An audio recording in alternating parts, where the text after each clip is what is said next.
Radio Cayman. We love our listeners. Radio Cayman in the Cayman Islands. Oh, I think they're doing a great job. A lot of them are. Good afternoon, Dwayne. How are you? Not too bad, sir. Ladies and gentlemen, Radio Cayman's Talk Today with Sterling Dwayne Ebanks. But I do have some questions.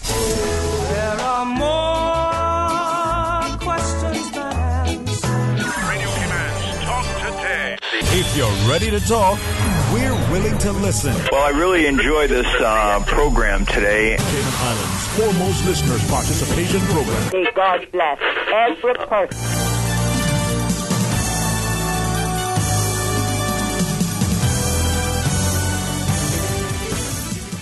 Hey, good afternoon. Welcome back. Thank you for joining us here on what is truly a terrific Tuesday as we get a chance to talk to some of our wonderful students. You want to see how beautiful and bright the world is? Well, stay tuned for Talk Today. Radio Cayman's Talk Today, the Cayman Islands' foremost listeners participation program.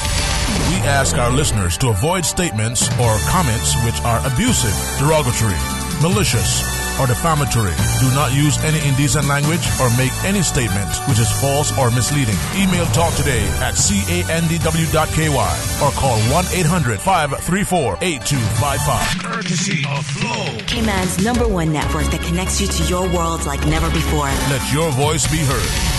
Once again, here's your host, Sterling Dwayne Ebanks.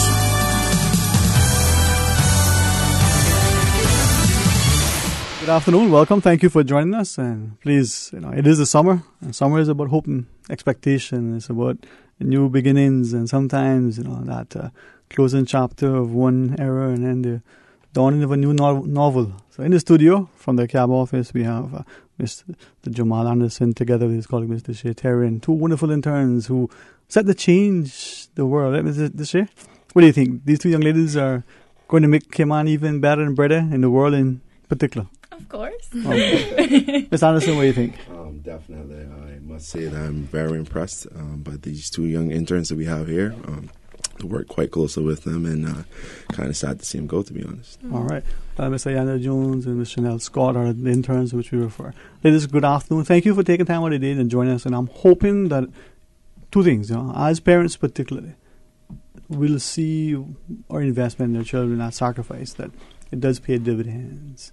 That as we look forward and we get older, we know that the future is in good hands and we'll be well cared for in a society where we remain stable, secure, and successful. And then for our children that either are listening, maybe we force them to listen. Oh, that guy on talk show again. Or we go home and we sit them down and say, you know what, this is what I heard today. And they'll be inspired. Maybe it's their first venture into high school. September's going to come along and they're going to be entering. Maybe they're off to university for the first time. Maybe they're doing sixth form somewhere else, so they finish in 2 years. It's transition, right?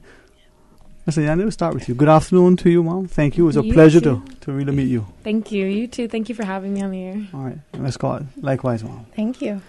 I would like, as you wish, to not only share a little bit about yourselves, but I'll ask some other things and we'll talk. And I want our people to appreciate that we have, it's an incredible society. Small as the population, small as, the physical makeup, but we are incredibly resilient people who are determined and who see success not just because we got a big bank book or a nice job, but because of our contribution. We're a caring society. Start with you, Miss Ayana. Well, my name is Ayana Jones. I'm from Georgetown, 18 years old, and I recently graduated from UWC, Red Cross Nordic in Norway. And I'm back for the summer interning at Cabinet Office. I've had an amazing time here, met a whole bunch of inspiring people.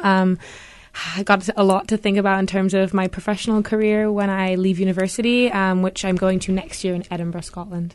Next year, not this September? Yeah, I'm taking a gap year. Yeah. Actually, I might want to ask you that from my parents' perspective. I don't hear that a lot. I mean, it works for me because I got another year to maybe save. But all right, so we'll talk about Edinburgh. Nice. And Miss Scott? So my name is Chanel Scott, and I grew up in Savannah, but as I proudly say, I'm from Cayman and East End. Also 18 years old, and I recently graduated from Lee Po Chun United World College in Hong Kong. I've been an intern with the Cabinet Office for 7 weeks now, and we're finishing up next week. And this September, I'm going off to college, King's College London, for a course for 3 years. Jamal, I feel like my name is Dwayne Ebanks. I'm not 18.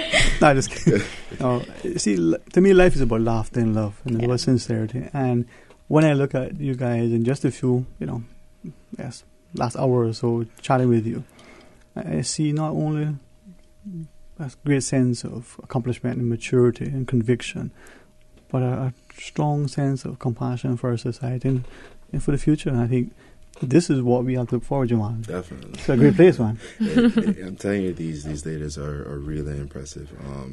I gotta say that it's a shameless plug here now, but Miss Aubrey Barton and the rest of the United World College committee have done an excellent job. I also do interviews from time to time, and every single time a person from United World College sits in front of me, I'm truly impressed.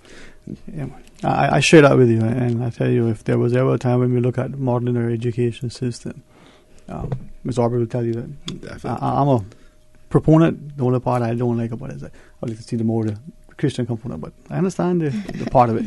But it's only because of where I live and where I was raised, and the fact that much as I sin, I need all the help I can get. But maybe we could talk a little bit about the attraction initially for making the application to UWC, what it was like being there, and why you think it sort of positions you for that future ideal. Is it just that it's a perfect fit, or is it also molded? Miss Anna? I think the initial attraction to UWC stemmed from the fact that Cayman is so small. Like, I loved living here, I love the community, but you always kind of wonder if there's something you're missing out on. And I think for me, I was always interested in the wider world. I loved traveling, I loved getting to know different cultures, and so it was kind of an opportunity to do that while also studying a really kind of challenging curriculum. Not saying that A-levels and the education system we have here isn't challenging, but it was a different experience that I was kind of curious about. And so I applied, and I think this is a weird kind of thing that every UWCer kind of has the same experience. They were like, I wasn't expecting to get in. I just applied on a whim. I wasn't ever expecting to get selected, and you get that email and they tell you where you're going for the first time. You have no decision or no input into the country that you're going to go to. And I found out I was going to Norway in the next, I think it was 4 months. And so, yeah, that was the beginning of the journey that just recently ended, and it was amazing. Only if you wish. Yeah. I noticed with the process, you get a chance to sort of pick your first one, second one, third choice. Yeah. Which are mine? Yeah, I mean, if you want to share. Yeah. It's interesting looking back, because when I was 15 turning 16, my idea of where I wanted to go, if I was applying again now, would be completely different. Even though I wanted to travel, I kind of was a homebody, so I picked the ones that were closest to Cayman. I wanted to go to Costa Rica, the States, Canada, England, or Wales, the UK. And then I think I put Singapore, actually, because I was really interested in the Far East. And I think I put Norway as well down. I think it was like my 5th or 6th option, but where you get selected to go to really depends on a whole other bunch of factors that the National Committee deals with. So for me, it wasn't really down to my decisions or my input. It was down to other factors that I had no control over. But I was really pleased when I got selected to go to Norway. But again, even though I wanted to leave home, I kind of wanted that security of the Western Hemisphere, so to speak. But I was really happy with where I got sent. Well, hey, one in Norway, one in Hong Kong. 2 different mock worlds, but Miss Scott? Yeah, I just want to echo everything she said about this selection. I went through the same feeling of not thinking I was going to get selected. I applied for the same exact reasons, but when it comes to ranking, I was the complete opposite to Ayanda. I put Hong Kong at the top of my list because I wanted to go, and I said this 2 years ago, and I think people got offended. I wanted to go as far away as possible in the sense that I love Cayman. I'm very proud of where I come from, but I felt that I had to go as far away from Cayman as possible to appreciate Cayman and to come back and show them this is what I can do for you, or all the things that I can learn from being abroad and come back. So I put Hong Kong as my first choice, and lucky enough, they hadn't sent someone to Lipochun in over, I think, 8 years. I was the first person since 2006. So I was very lucky to get into LPC, and I was happy about that.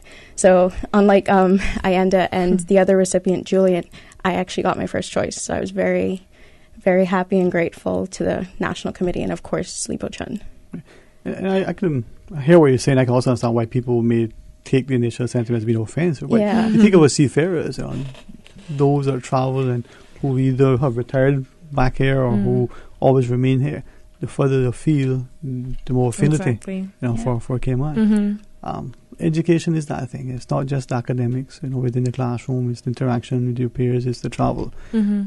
Norway, never been. I've heard stories from the seafaring, fathers in our lives. Yeah.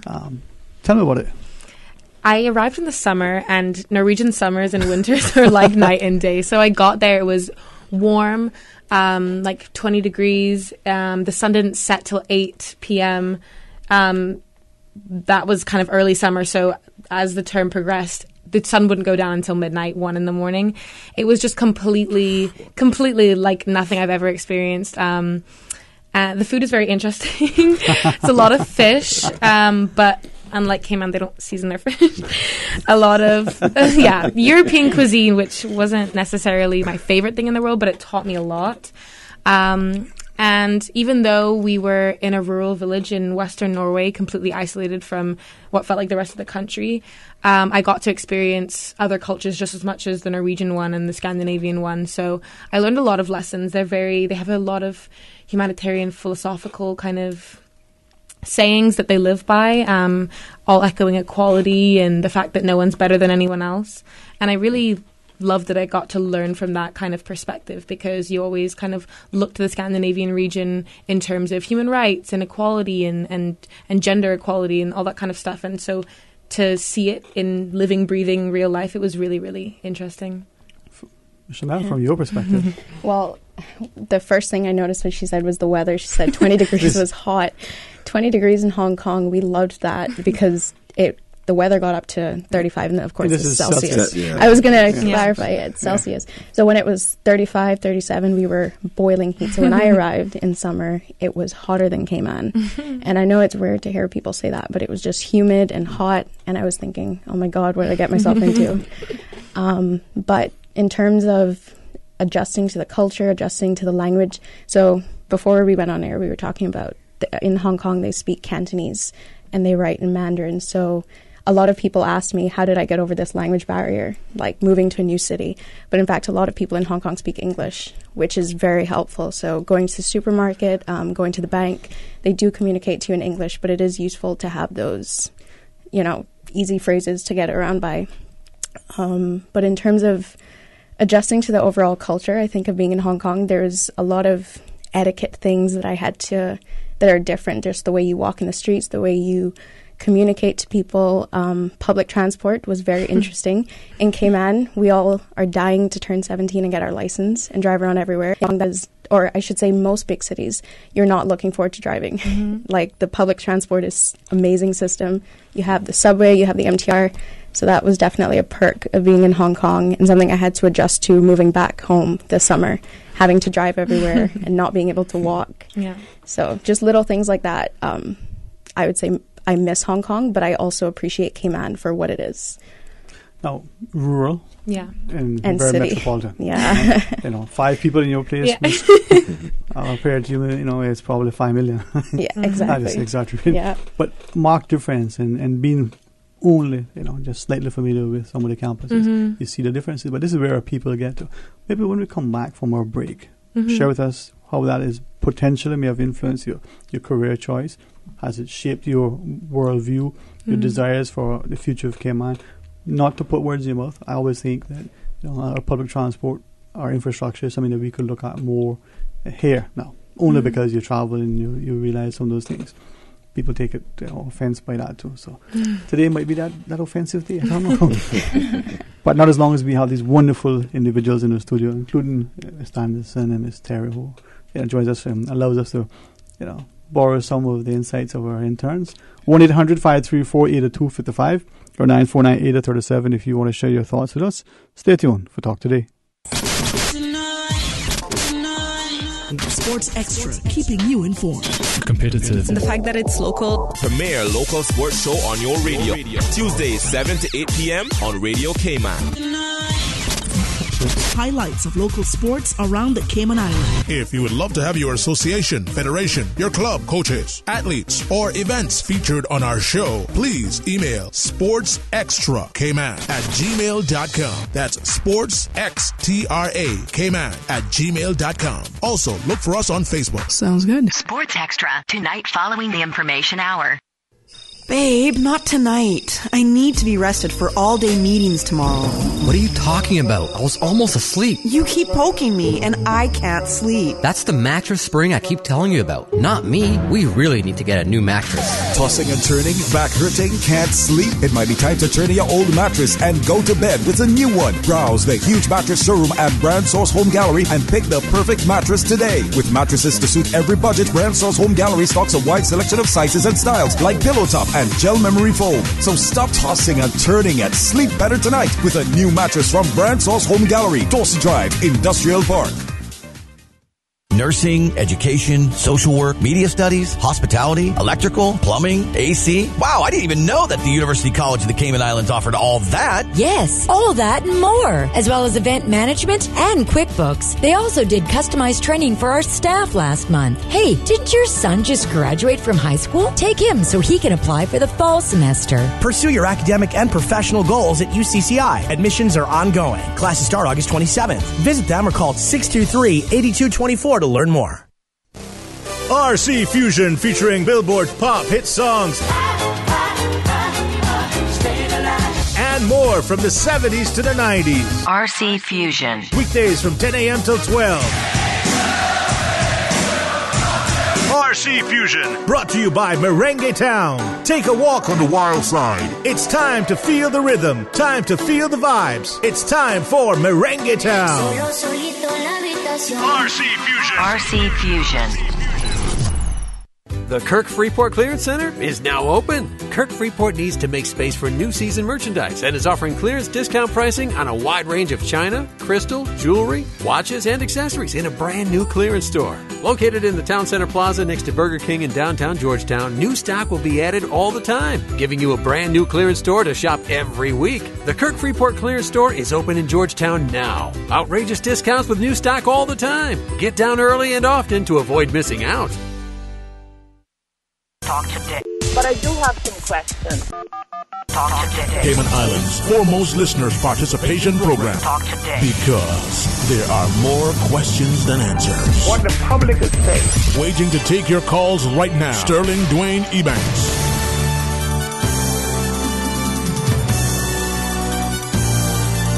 Hey, good afternoon. Welcome back to Talk Today. Thanks for joining us, and truly grateful, to our CAB office for not just allowing our students to get a true introduction and exposure to the world of governance. Mr. Jamal Anderson, together with his colleague, Mr. Shea Terry joins us with our two of interns, Ms.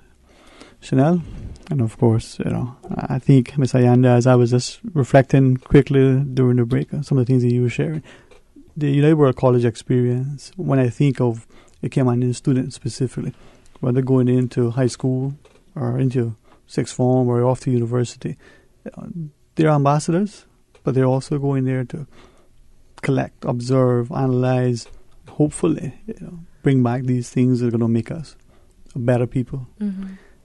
For you, how do you see it, Ms. Ayanda? What was UWC? How was that, if at all, sort of informed you relative to potential career choices?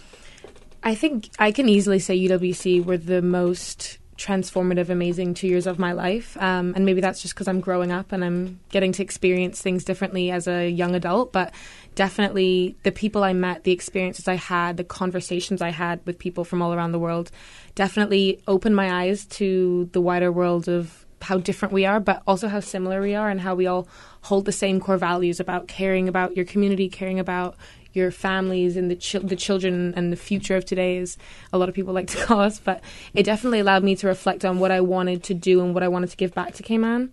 And my studies there helped me inform my degree choice and where I'm going next year and what I want to do when I come back from university. And that is kind of going back into the public sector and looking at international politics specifically. All right. Chanel? Well, first, I just wanted to comment on the first thing you said. I definitely agree that UWC is a give and take.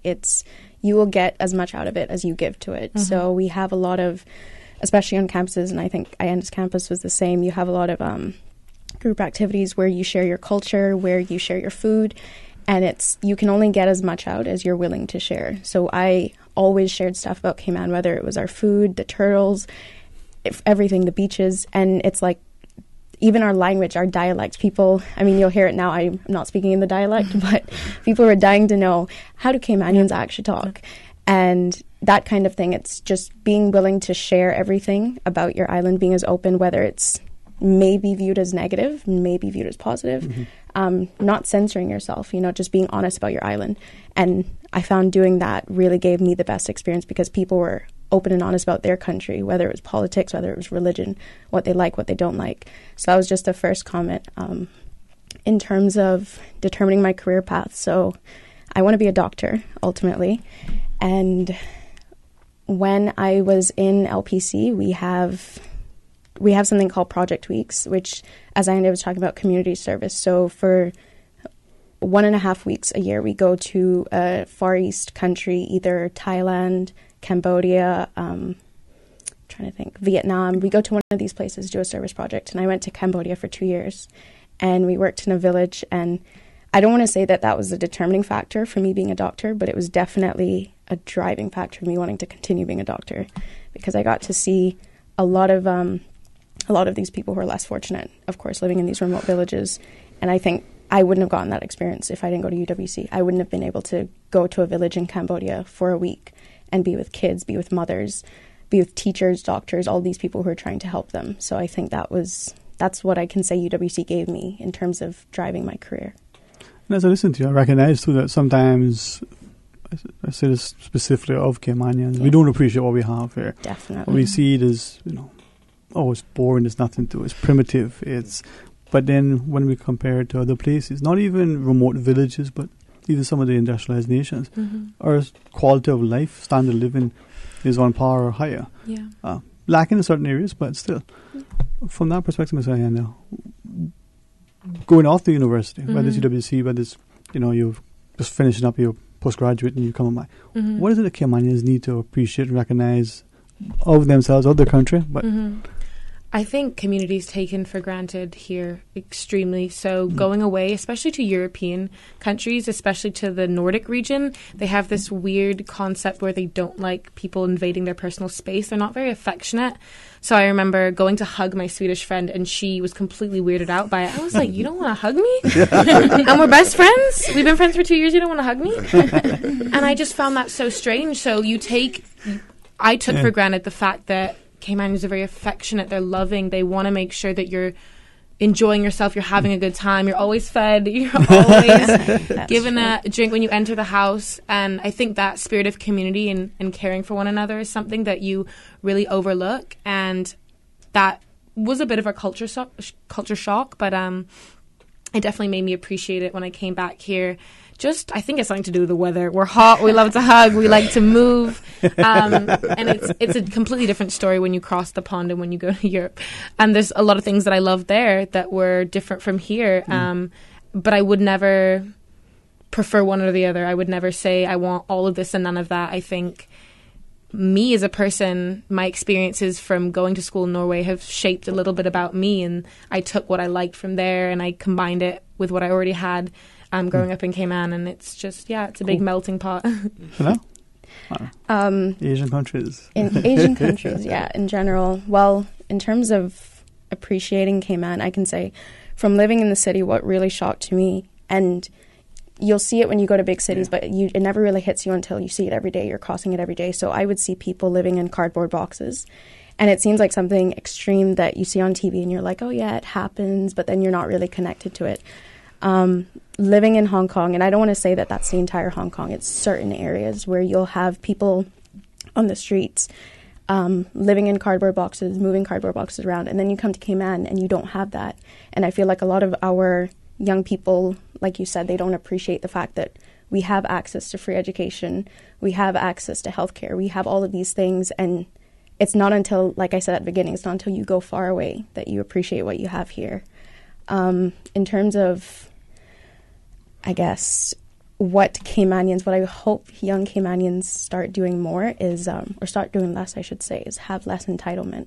Because what I noticed being in that environment, a lot of people were very competitive for their education, competitive to get into the best schools, competitive to get the best scholarships.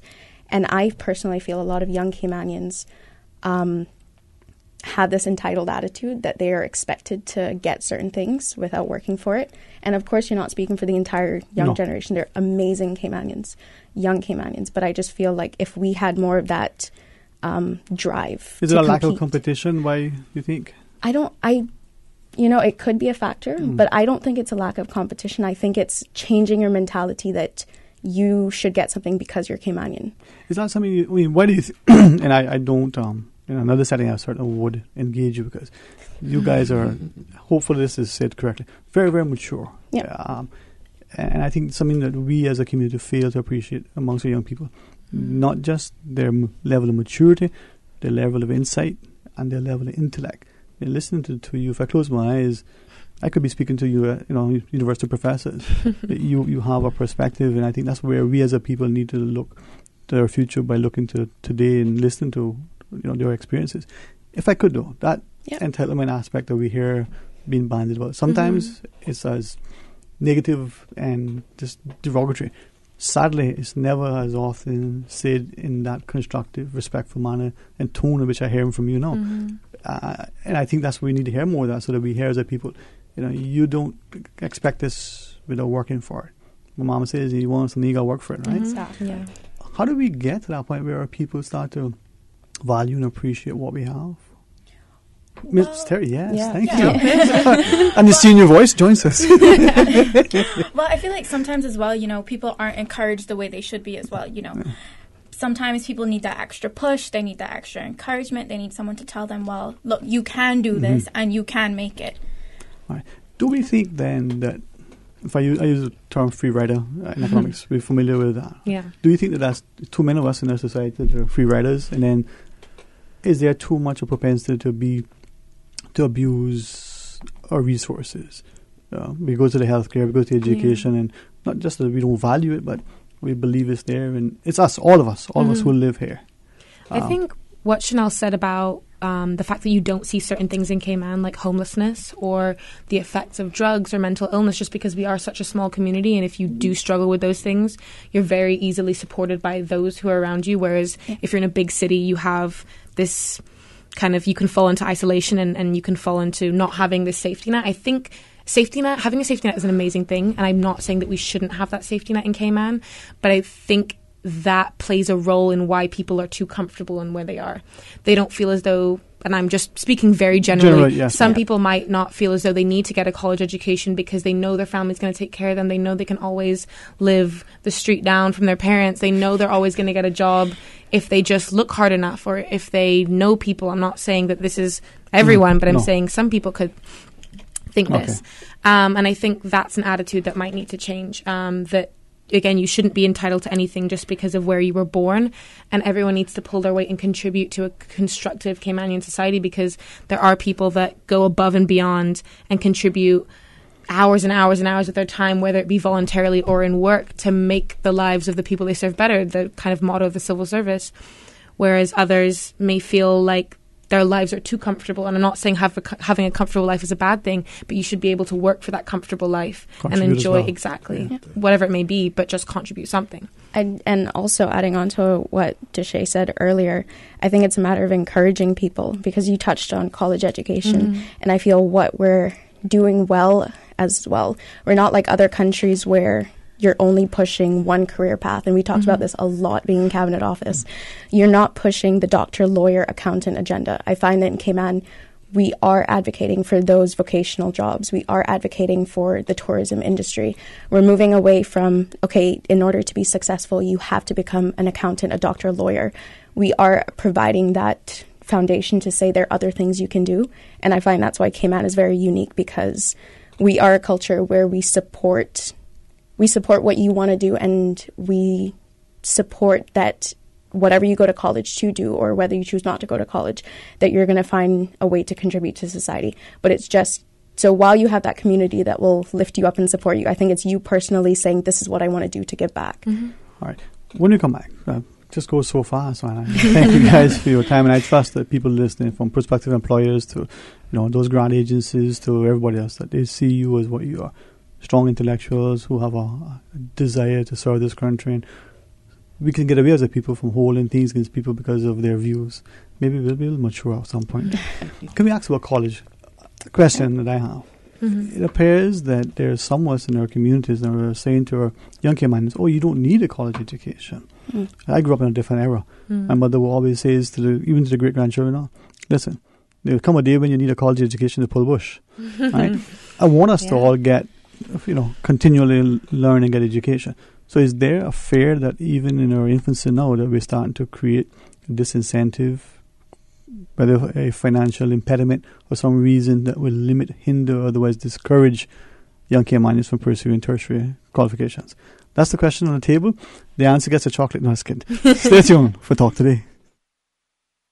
I've got some beautiful clothes.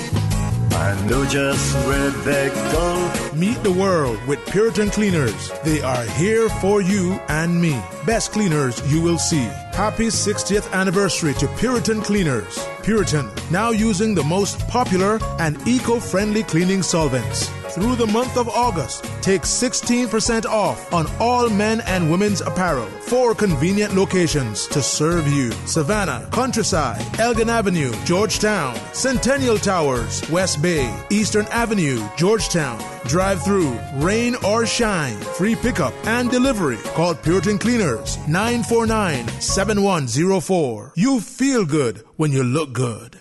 Hello, Cayman. My name is Talia Green. I'm your contestant number 1 representing Georgetown. It's Leticia Bush. I am contestant number 2 and I'm representing Bordentown. Contestant number 3, Trinity Dixon, representing Bordentown. My name is Aaliyah Harrison and I'm representing the beautiful district of West Bay. I'm Caitlin Seymour, contestant number 5, representing the district of Bordentown.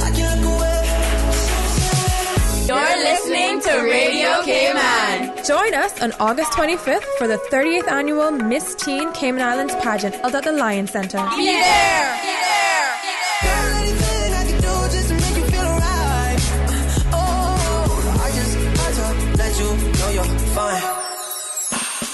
Nursing, education, social work, media studies, hospitality, electrical, plumbing, AC. Wow, I didn't even know that the University College of the Cayman Islands offered all that. Yes, all that and more, as well as event management and QuickBooks. They also did customized training for our staff last month. Hey, didn't your son just graduate from high school? Take him so he can apply for the fall semester. Pursue your academic and professional goals at UCCI. Admissions are ongoing. Classes start August 27th. Visit them or call 623-8224 to learn more. Talk today.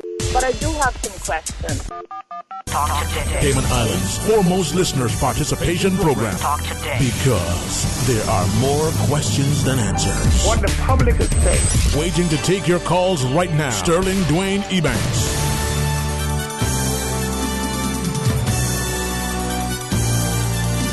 Hey, good afternoon and welcome back to Talk Today. Thank you for joining us. And if you're not having as much fun as I am, I apologize. But, not every day you get to be in the company of, 4 wonderful, young, intelligent, industrious, motivated, inspiring young people.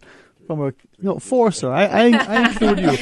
That's Mr. Jamal Anderson with his colleague, Mr. Shea Terry from the cab office, with 2 of the, interns, Ms. Chanel Scott, and together with Ms. Ayanda Jones. And I was just thinking back to, just before the break, the question, are we okay? And the reason, well, it's self-evident, but are those impediments, financial and otherwise, are we creating a disincentive to young Caymanians specifically, not only the very academically enabled and inclined, but the others who want to get more learning, more knowledge, develop better acumen so that they can make an invaluable contribution to our country. The questions on the table. Dun, dun, dun. Anyone go? All right. Miss Terry, thank you. No problem. I just feel like there's also ways around the financial issues, because the scholarship secretariat, they're very helpful as long as you meet your grade requirements. Because I've actually gotten a scholarship for my studies as well, even sixth form as well. And so they're very helpful and they're very giving. As long as you've met the right grades, you can get your scholarship. And there's definitely ways around, because if you go to the States, obviously you're looking at a $40,000 bill, right? But obviously you could go to England, and if you decide you're going to go outside of London or something, you will definitely pay much less for things like accommodation and food and transportation. So there are ways around it. You could, look elsewhere. Okay. Yeah. And even, I completely agree with the going abroad, but you even touched on people who don't want to go abroad. People who feel that they may not be academically inclined, but they want to further develop themselves. I think that's when you look at what we have here. I didn't attend UCCI, but I know a lot of people who do. My brother does. And I think UCCI does a great job coming out of year 11 for the public schools, doing that year 12 and then continuing. Those people who don't feel that going abroad is an option, or whether it be financial, personality, it's not an option, they stay here, and UCCI offers that. And even us working in the civil service, we've learned in the last 6 weeks how the civil service, you can, if you have the right qualifications, you have the empathy, you have the compassion, everything that your employer is looking for, you can start in the civil service and develop your career as you go. So college might not be an option for you at 18, but we also have the civil service college, where as you're going along your career, you have the opportunity to develop yourself. So you may start off in one position, and however long your timeline is, whether it's 2 years or 20 years, you end up somewhere completely different. So don't let financial situation or the fact that you'd feel you can't go abroad stifle your ambition. Yes, never be discouraged. There are always options. Exactly. Hey, that's right. Never let them keep you down, right? All right. I said that I was going to put up the article, but I'll wait. A friend sent me an article. I've had a chance to look at it in depth. And the way you is talking about making free tuition for... I saw that, actually, yeah. Med students. Med students. Right? Yeah. And only, I say this, and if it's ever I get accused of making a political statement, I stand by this. Education and healthcare are your pillars in a society. Yes. Without a healthy, educated populace, where will you be? Yeah, exactly. We see students being burdened by financial costs, just trying to get off to university, even with full tuition and the like. There are always these ancillary costs. Yeah. For some, they don't even get beyond that thing because they just can't afford it. Even when they perceive or where they won't even meet that threshold this year. Become eligible. But then when they come back, they're burdened in their saddle. Yeah. Is there, well, you know what, this would be inappropriate to ask of you. I was going to ask the question, this fear amongst young Caymanians that, the future isn't that bright, it isn't in a prospect for employment, but I won't go there. I won't ask. Let's talk about, in the closing minutes, your experiences at the cab office, the internship, some of the things you worked on. Would that be fine? Yeah, of course. All right, let's do that. I'll leave that question for the politicians. Well, I was going to say it's not actually a bad question because it completely links to what we've been doing in Cabinet Office. I mean, we talked about careers that are being offered in the Cabinet Office. We learned there are so many things that, as I said before, it's not the mainstream careers that you grew up learning about. I've learned about a policy analyst. I've learned about internal comms director. Many other things that we've learned, positions that you don't even know exist yet. So when it comes to getting educated, you get educated, you do what you want to do, and hopefully when you come back, you show them that this is the job I can do, and it may not even be there right now. So for the projects we've been doing in Cabinet Office, Ayanda and I have both worked in internal comms, which is a new area, I guess, in the Cabinet Office, led by Miss Aubrey Bodden. And we've also worked with Miss Melanie Sims in the protocol office, and we've had Mr. Lewis as our supervisor. So we've done projects from... Do you want to... Well, yeah, with the projects we've done? Like Chanel said, we've been spread out across different units and departments because of the fact that, we have 8 hours in a day, and we want to make sure that we're productive and we're actually making use of our internship and not just sitting around on our computer. Yep. So we've been doing everything from analysing Google Analytics on the Hub website and providing insights to Ms. Aubrey and Joan, who work in the internal comms unit, into how to further engagement within the civil service, but also how to better extend the civil services message to the outside world, which is what we've been doing with the Director of Communications, Ms. Dee Cotgrove. And then we've also been working with international affairs and policy to do with that with Jamal, as well as working with protocol with Ms. Melanie Sims, doing things for National Heroes Day and Queen's Birthday and the kind of national heroes honors that come along with that. So we've really been doing anything you could think of within the protocol office, and just trying to learn as much as we can and absorb as much information that's been given to us. And it's really, I'm glad that they see potential in us, because they don't just say, go do this filing or go shred this paper. They really give us the opportunity to learn, and they let us shadow them in the work that they do, and they also give us independent projects. So it's really, really been very rewarding. It has, definitely. When people say that we've had people compliment saying you're very unique interns, you're great interns, and I have to say, I throw it back to Cabinet Office, and I said, if it wasn't for our supervisors, if it wasn't for Jamal giving us projects, for Aubrey giving us projects, for trusting us to do those projects effectively and efficiently, we wouldn't be able to show you what we can do. And that links back to what you said before, giving people an opportunity to show what they can do, because there are a lot of talented people. It's just giving them that opportunity. Yes, that's the one thing that I believe this is. It's probably the same elsewhere. With respect, doesn't matter. This is where we live. I need to make it better here. We don't value and respect our young people. How many of us can think back to the summer jobs that we had, the internships that we call them now? Yeah. And it was the things that didn't really, really add any great value to the individual. It was necessary for the organization, the filing, the shredding, the photocopy. Those are important. But hey, give me a chance to see this thing, because it could be a potential interest. But something you guys shared earlier, now with the idea that you get an education, you come back and you use that skill set into a career field, a job title that probably doesn't exist now. With that in mind, and as the young people are thinking of, they got to choose subjects. We call it options. I'm not sure what they are, but you're going into high school, you're going to be taking subjects. You're going off to university, you're going to be, at some point, if you're not sure what you're going to study, you're going to study these things. What are some of the considerations that you would think that our young people should be thinking of in making those selections for that career, potentially 5, 10, 15, 20 years down the road even? I think it's really interesting, because I recently read the intern's job description. Like, the formal name is, I think, office assistant. And all it requires is you get a high school diploma, you graduated high school, and you have a pass in math and English. So, and I think it speaks to the fact that there is a lot of pressure to choose the right subjects, take the right degree, but they don't emphasize the fact that a lot of employers and a lot of, if you want to go into tertiary education, they just care about the basics. They don't care if you did geography instead of history, or I don't know, RE and not art. They honestly just care about the fact that you have basic skills and you have the passion, integrity, and drive to work, because every job needs training. No matter if you're fresh out of university, they're not just going to sit you down in front of a computer and expect you to complete work. You need training wherever you go, and as long as you have the basic skill set and the motivation to work hard, you can succeed and excel in anything you do. And so, to the people that are worried about their options or don't know what they want to do in university, just do something you're passionate about, and that passion will be recognized, and you can go into whatever field you want. I know so many people that, have an English literature degree and are lawyers, or have a tourism degree and are doing communications.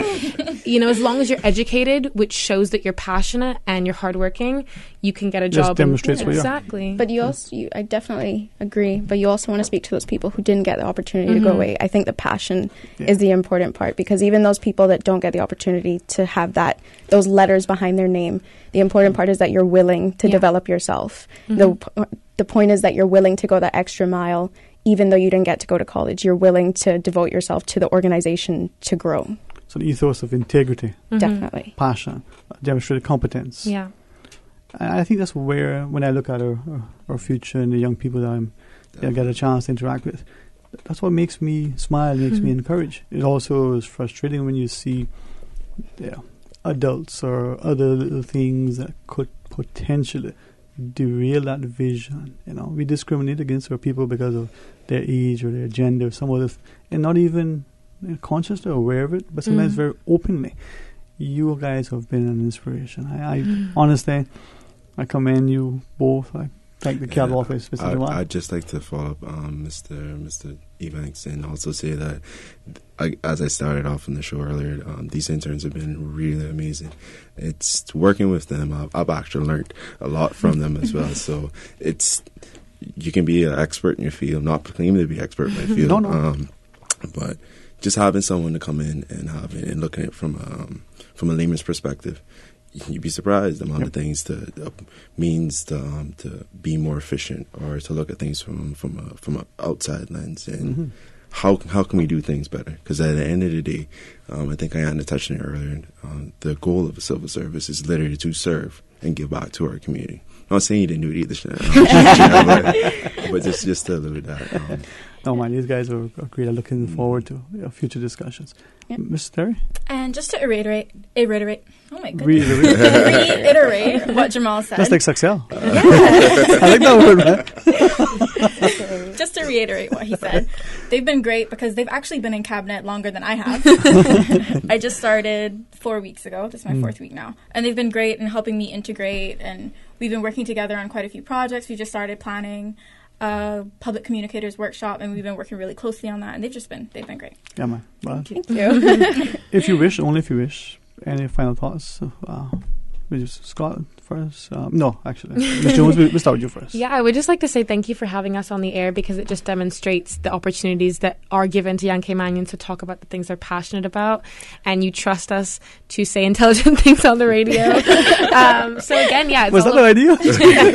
It's all about giving people opportunities to really just go forth and be passionate about what they really love doing, and I thank you for having us on the air. Yeah, thank you. I couldn't have said that better. I just also want to say thank you to the Cabinet Office, definitely, for giving us this internship for the whole summer. Thank you to our supervisors. I don't want to name out any supervisors in case I miss people, but definitely the entire Cabinet Office and government overall. It's been truly a blessing working at government this summer. Well, good luck in your future endeavors, and you know, if any of us can be of any value, never hesitate. And if someone else doesn't, call them out, because if we don't step up, how can we expect tomorrow to be better? And I see that, and expecting to be held accountable. So have a wonderful, enjoyable week. Stay out of the rain, because you might mess your hair up. see what happened. I had to deal with today. But thank you very much. It's been inspiring. Mr. Anderson, thank you, sir. If I can, yes, sir. I just want to take the opportunity to, again, say thank you, interns. And here now, I just want to say, this is something really special. Today is my mom's birthday. So shout out to Miss Gwen Anderson. You guys sing happy birthday? I will. Miss Terry, let's go. Ready? Oh my God. 1, 2. I want to. Happy birthday to you. Happy birthday to you. Happy birthday, dear Miss Gwen. Happy birthday to you. From TalkToday. There you go. No, I really appreciate that. And also to my other friend as well, Vasana Franklin, who's not going to like me. Yeah, I have two friends. I think so. One of them says mom. Yeah, exactly. So back to my friend. These are your friends. All right. Hey, thanks, man. Thanks. It's okay, Jamal. We'll be your friend. Yeah. Thank you. All right. Well, you have us. Thank you all very, very much. Thank you. Before I get on the wrong side, Miss Susan, let's go to our news. Stay tuned for Talk Today. Radio Cayman. Radio Cayman's newsroom. These are the biggest stories right now.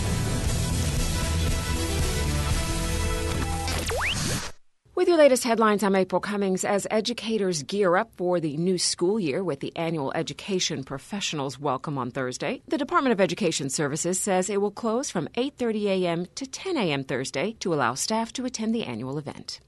In international news, the last Nazi war crime suspect facing deportation from the U.S. was taken from his New York City home and spirited early this morning to Germany, following years of efforts to remove him from the U.S.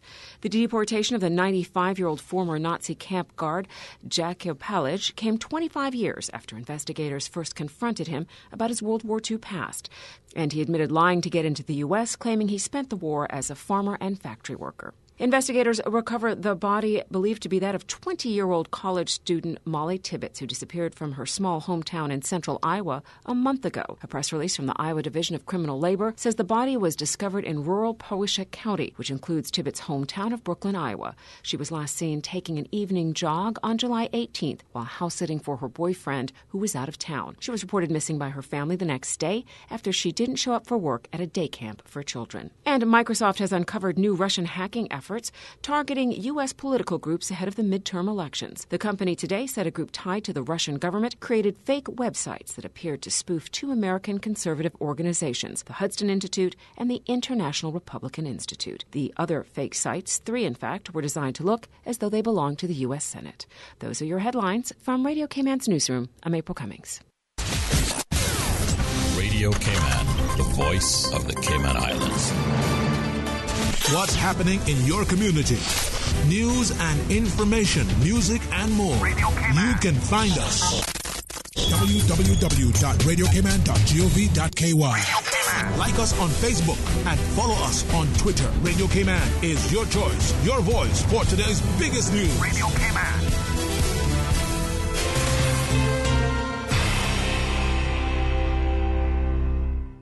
Have you just completed a weekend cleanup project? Do you plan to dispose of old appliances, electronics, or even hazardous waste? Dispose of these items at the 24-hour drop-off site located at the entrance of the Georgetown landfill. This site is open to the public daily for your convenience. Do your part. Keep Cayman clean. For more tips on proper waste handling, visit the DEH website at www.deh.gov.ky.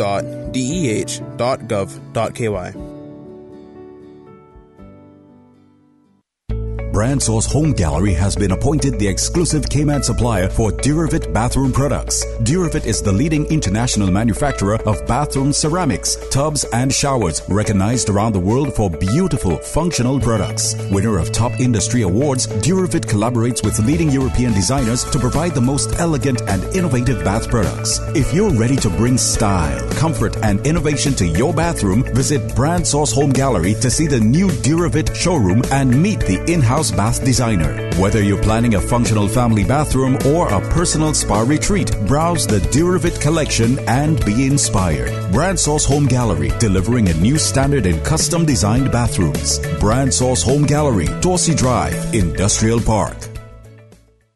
Nursing, education, social work, media studies, hospitality, electrical, plumbing, AC. Wow, I didn't even know that the University College of the Cayman Islands offered all that. Yes, all that and more, as well as event management and QuickBooks. They also did customized training for our staff last month. Hey, didn't your son just graduate from high school? Take him so he can apply for the fall semester. Pursue your academic and professional goals at UCCI. Admissions are ongoing. Classes start August 27th. Visit them or call 623-8224 to learn more.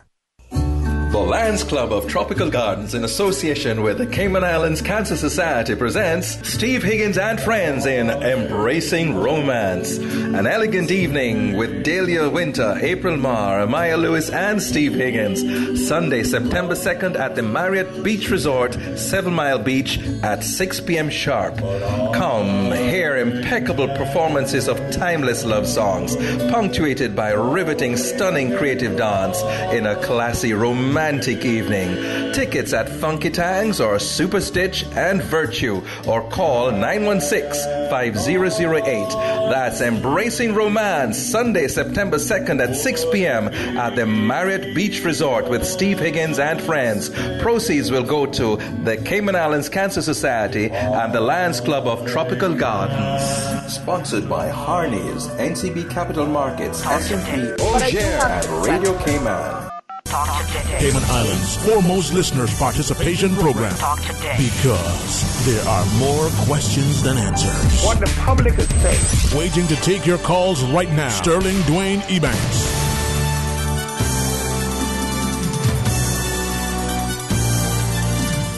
Good afternoon. Welcome back. Thank you for joining us. And yes, we will at some point, remind you of the wonderful guests we had prior from the cab office. But now, as we come into the studio, a chance with our continued partnership with friends at the Health Services Authority. We get a chance to speak to one of the wisdom ophthalmologists, Dr. Richard Corkin. And I'm reminded that August is designated as the Children's Eye and Health and Safety Month. So, Dr. Corkin, it's a pleasure. When we think of healthcare and our eye health, sometimes we take it for granted unless something has happened and we're rubbing our eye because we got hit or some fleck or something has popped into our eyes. But, with our eyes, how can we see? Well, afternoon, Sterling. It's a pleasure to be on air with you. Look, I think we're all guilty of taking our eyes for granted, and it's only when things go wrong, or when we think that things go wrong, that we actually go to see the doctor. I think it's quite important in children that we be a little bit more proactive, because they're not always able to verbalize things that are going wrong with them. And of course, the development of the eye starts in the uterus before they're born, and everything along the health of the pregnancy, the nutrition and health of the child as they grow is very important in the development of the eye. And the earliest that we can recognize problems with the eye, the earlier that we can actually do something about it. So early recognition of problems in a child are very important. And that's why, particularly in the preschool group and in the early school years, that regular eye checks are important. When I say regular, I think that every child should have his eyes examined, certainly in the first year of life, so that we can pick up really early things that are going wrong. But when it gets to preschool, I think usually around about 3 years, and then obviously just before primary school, around about 5. And that's particularly to pick up any sort of refractive errors or short-sightedness, astigmatism, etc., which obviously can affect their vision and can affect their learning and their interaction with their peers. Because certainly if they can't see, they may, not only, as you said, not develop quickly, but they may feel very conscious and assume something. So there be psychological. It can lead to learning problems, difficulty in the classroom, sort of behaviour which is not appropriate because they can't really see the blackboard, so they start nudging their friends, and they're just not quite in gear in terms of how the teacher would want the class to turn out. But it also affects their sports, their play, because hand-eye coordination starts from an early age. And if there are sort of problems between the two eyes, or the eyes are not working together, it can influence ability, on the sports field, academically, even social interaction with their friends. Now, with that, Dr. Cork, as we look at eye health, we can see other parts of the body, other parts of our checkout, things we can do. But for our eyes, sometimes we take them for granted, as you shared, unless, of course, something else has happened. But what can we do to protect our eyes and look after and have good eye health and eye hygiene? Well, it's a good question, and I mean, there's a lot of answers to that question, and a lot of people looking into things and how we can best protect eyes, particularly in children who are very vulnerable. But I think the background of good health, good nutrition, are very important in the development of the eye. And then as parents, I think we have a certain responsibility to our children to ensure that, that we can protect their eyes as much as possible. Things like sharp objects, sharp toys, and awareness, particularly at times when there are fireworks off. I mean, these are things that can create injuries to the eye, but also just to be on the lookout for interaction, whether the eyes are wandering, whether they're having difficulty looking at TV, or they've got a funny head turn, or they have a sort of a turn in their eyes, or they're rubbing their eyes, or they're tearing, or that the eyes just don't look the same, or one's maybe a little bit hazy compared to the other. And I think, just a visit to the doctor can often be very reassuring that everything's okay, and he would be in a good position to realize if the child needs a specialist opinion. Now, when it comes to, the physicians who look after eyes, there's the optometrist and the ophthalmologist. Mm-hmm. Some must know the difference. Share with us the difference, but equally why one over the other, and at what point we choose. Well, I suppose in eye care there are really three main types, or three categories. There's the ophthalmologist, usually eye surgeon. Mm-hmm. There's an optometrist and an optician. So the easiest one to start with is an optician, who essentially is trained to make glasses. And sometimes is trained to do refraction so that they can actually make the glasses. But essentially they make the spectacles. Optometrists have a diploma and are trained in recognizing eye disorders and in treating refractive errors, whether it's with glasses, whether it's with contact lenses. I think more recently and over the last few years, there's an increase in the optometry field in that in certain areas and in certain countries they are able to treat certain eye conditions. Ophthalmologists are medical doctors who have specialized in diseases of the eye, and they are trained to recognize those diseases and to treat them. And it may be medically or it may be surgical. Now, with that, as we're looking at, you were sharing earlier, sometimes a parent may recognize, or even the teacher, that the child is rubbing their eyes all the time. Now, your parents probably say, well, don't put your dirty hands in your eyes, you know, or don't rub it, you might scratch the eye itself. Yeah, well, look, obviously a reason for rubbing the eye may just be an irritation. And if there's something that happened to fall in the eye, that's the sort of thing that can happen from time to time, or if the child has an allergy.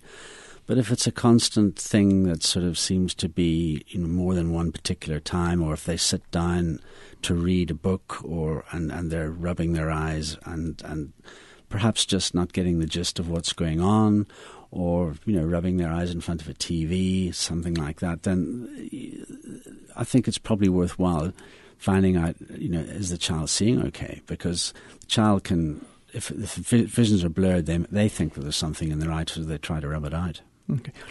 When we come back from our break, could we ask you about eye strain and all of us nowadays, sometimes out of necessity, sometimes out of addiction, I'm not quite sure. We're glued to these screens. Absolutely. Any potential, concerns for eye health and the like?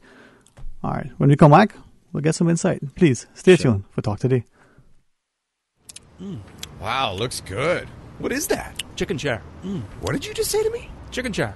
I am not a chicken. Whoa! I said chicken share. It's from KFC. Bucket of 12 hot wings, 6 pieces of chicken, or 8 tenders. KFC chicken share. Just $12 each.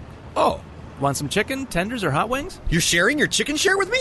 The new chicken share from KFC. Just $12 each. And it's finger-licking good. Dine at KFC Baytown Plaza, KFC Shedden Road, or KFC at the Strand. The Kirk Freeport Clearance Center is now open. Kirk Freeport needs to make space for new season merchandise and is offering clearance discount pricing on a wide range of china, crystal, jewelry, watches, and accessories in a brand new clearance store. Located in the Town Center Plaza next to Burger King in downtown Georgetown, new stock will be added all the time, giving you a brand new clearance store to shop every week. The Kirk Freeport Clearance Store is open in Georgetown now. Outrageous discounts with new stock all the time. Get down early and often to avoid missing out. Hello, Cayman. My name is Celia Green. I'm your contestant number 1, representing Georgetown. It's Leticia Bush. I am contestant number 2, and I'm representing Bordentown. Contestant number 3, Trinity Dixon, representing Bordentown. My name is Aaliyah Harrison, and I'm representing the beautiful district of West Bay. I'm Caitlin Seymour, contestant number 5, representing the district of Bordentown. You're listening to Radio Cayman. Join us on August 25th for the 30th annual Miss Teen Cayman Islands pageant held at the Lion Center. Be there! Be there!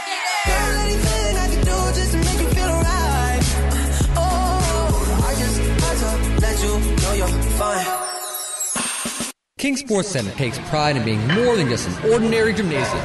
For 14 years, their multi-purpose facility has been providing the community with a variety of sporting, recreational, and relaxation activities. King Sports Center has a bowling alley, lounge bar, multi-purpose rooms, powerhouse gym, rock climbing wall, bungee jumping, a 10,000 square foot rink, and so much more. For more information on the variety of services, call their friendly staff today at 946-5464 or email kings@candw.ky or visit www.kingsportscenter.com. King Sports Center, your one-stop shop for fitness, recreation, and relaxation. Talk today. But I do have some questions. Talk today. Cayman Islands' foremost listeners' participation program. Talk today. Because there are more questions than answers. What the public is saying. Waiting to take your calls right now. Sterling Dwayne Ebanks.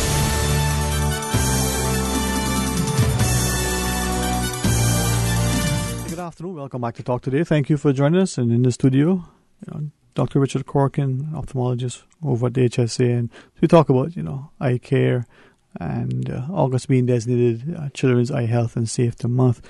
I'm very grateful for the opportunity to have you join us for a bit and to share.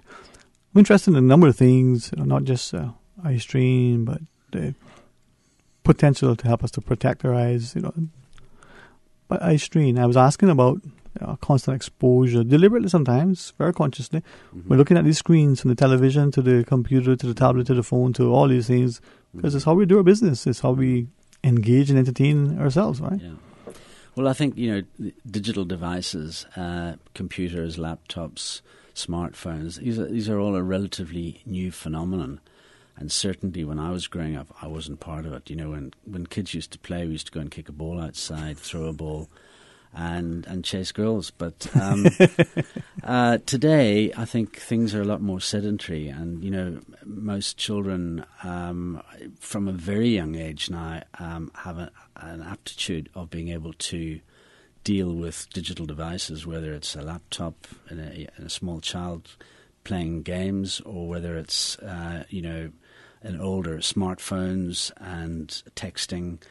And I think the number of hours that kids of all ages spend on these devices is phenomenal. I mean, I can remember being scolded young about the number of hours I used to watch TV, which might be, like 3 or 4 hours a day. But I think there are multiples of that kids today are using these devices. And unfortunately, we don't know what the long-term effects are going to be, but already there is a definite increase in eye strain and conditions such as refractive disorders, myopia, astigmatism from the use of these devices. All the devices also emit a very high-intensity blue light. And we know that in age, as we get older, that we develop cataracts and we develop macular degeneration. And both those conditions are significantly influenced by the amount of blue light, specifically blue light, that they're exposed to throughout their lives. So obviously in very bright climates, such as Mediterranean, Caribbean areas, there's a lot more light. And there are specific eye conditions associated with that, not only cataracts, but we can see pterygiums, these little fleshy growths that grow across. That is very specific to people who spend a lot of time in high UV areas. But to expand that a little bit further, exposure to blue light from a very young age, as we are with these digital devices, we have no idea what the long-term effect is going to be on the retina or on the rest of the eye. But as I said, we are already seeing situations where refractive disorders are increasing quite phenomenally, and it seems to be in parallel with the development of these screens. Well, and I appreciate sharing, because I think as parents we need to not only set the example but be aware of it so that we can help to gauge our children. And I'm not saying not to use them, but use them responsibly. I think so. And I remember sort of in my early years of training, as computers became more popular, a lot of secretaries complaining of visual eye strain from the use of the computer. And these were these old cathode ray scopes that used to flicker. And there's a syndrome called computer vision syndrome, which is basically in part due to specific eye strain from the number of hours utilizing these things. But it's also ergonomic in that when you're using them for a long period of time, you have to be comfortable and not sort of stretching or crouched or looking in a certain way, because all these things will lead to muscle strain, backache, headaches and that type of thing. But the very fact that we are, if you like, accommodating, when I say accommodating, we are focusing on a point which is specifically between maybe 1 to 3 feet in front of us for prolonged periods of time, I think over a long period of time certainly is going to cause eye problems, especially if you have a very mild refractive disorder to start with. people who have got normal vision will be able to adapt over a period of time. But if you have a minor refractive problem or a bit of astigmatism, that can be, if you like, it can come out and can manifest itself in tiredness, eye strain, or difficulty, at the end of the day. And it's specifically when you've been doing it, for 8 hours of the day, and you go home and you want to, say, read a book, and your eyes are just too tired, or they're dry, or whatever. But it's the amount. It's basically overuse, abuse of the eye. Yeah. And I think as with children, I think you're quite right. We need to be responsible about it, and sensible. And I think that there's no question that kids who grow up with computers and do well with computers, it improves their learning abilities. But I think one has to sort of have a period of time where, okay, let's say, 2 hours a day we can play games on the computer and do everything else. But then that's part of the routine. It's not specifically the only routine, because as we know and we can see that all the use of the computers impacts on socializing amongst kids. They don't tend to go out and socialize. They would rather socialize on their Facebooks, and it's all very introverted. And one needs to get them out there to enjoy the sun, play a little bit of sport. It's a healthy existence. It's not so healthy sitting and munching through a bag of crisps and sort of going through my Facebook sort of calendar of friends. Dr. Corcoran, we had a question off here about if the eyes are watery. What could that mean? Well, it's a very common symptom actually, and in terms of a lot depends really on the type of environment that one's in and the type of age group that one's dealing with. I think a watery eye in a child may mean that there's an irritation or there's something there that's causing the watering. In an older person, it's a very common symptom, and in fact, surprisingly enough, the commonest cause of a watery eye in an older person is probably that the eye is dry. And it's dry, and therefore the natural glands are actually producing more tears to try and compensate for that. But often the tears that the eye is producing is not the right tear, so it doesn't do the function of a normal tear, so the eye just keeps on producing tears to the extent that they run out the eye. But often in a younger person, a teary eye, and it's usually a red teary eye, means that it's an irritation of some sort, either a mild infection or there might even be a little foreign body tucked in there. Irritant there. Yeah. Now, in our climate, you referenced, a lot of light, it's very bright. Are there particular things that we can do when we go outside? And also, while we're watching our screens, safety goggles we can use when we're doing construction. Yeah. But are there things that we can wear when we're watching our screens and when we're outside? Well, I think one of the things that I've been quite surprised since I've been on the islands is the number of children I've seen out in the sun without hats. I think that in this type of climate, one should be more aware of the harmful effects of UV than perhaps we are. And I think that children in particular can get burnt, which will affect their skin as they get older.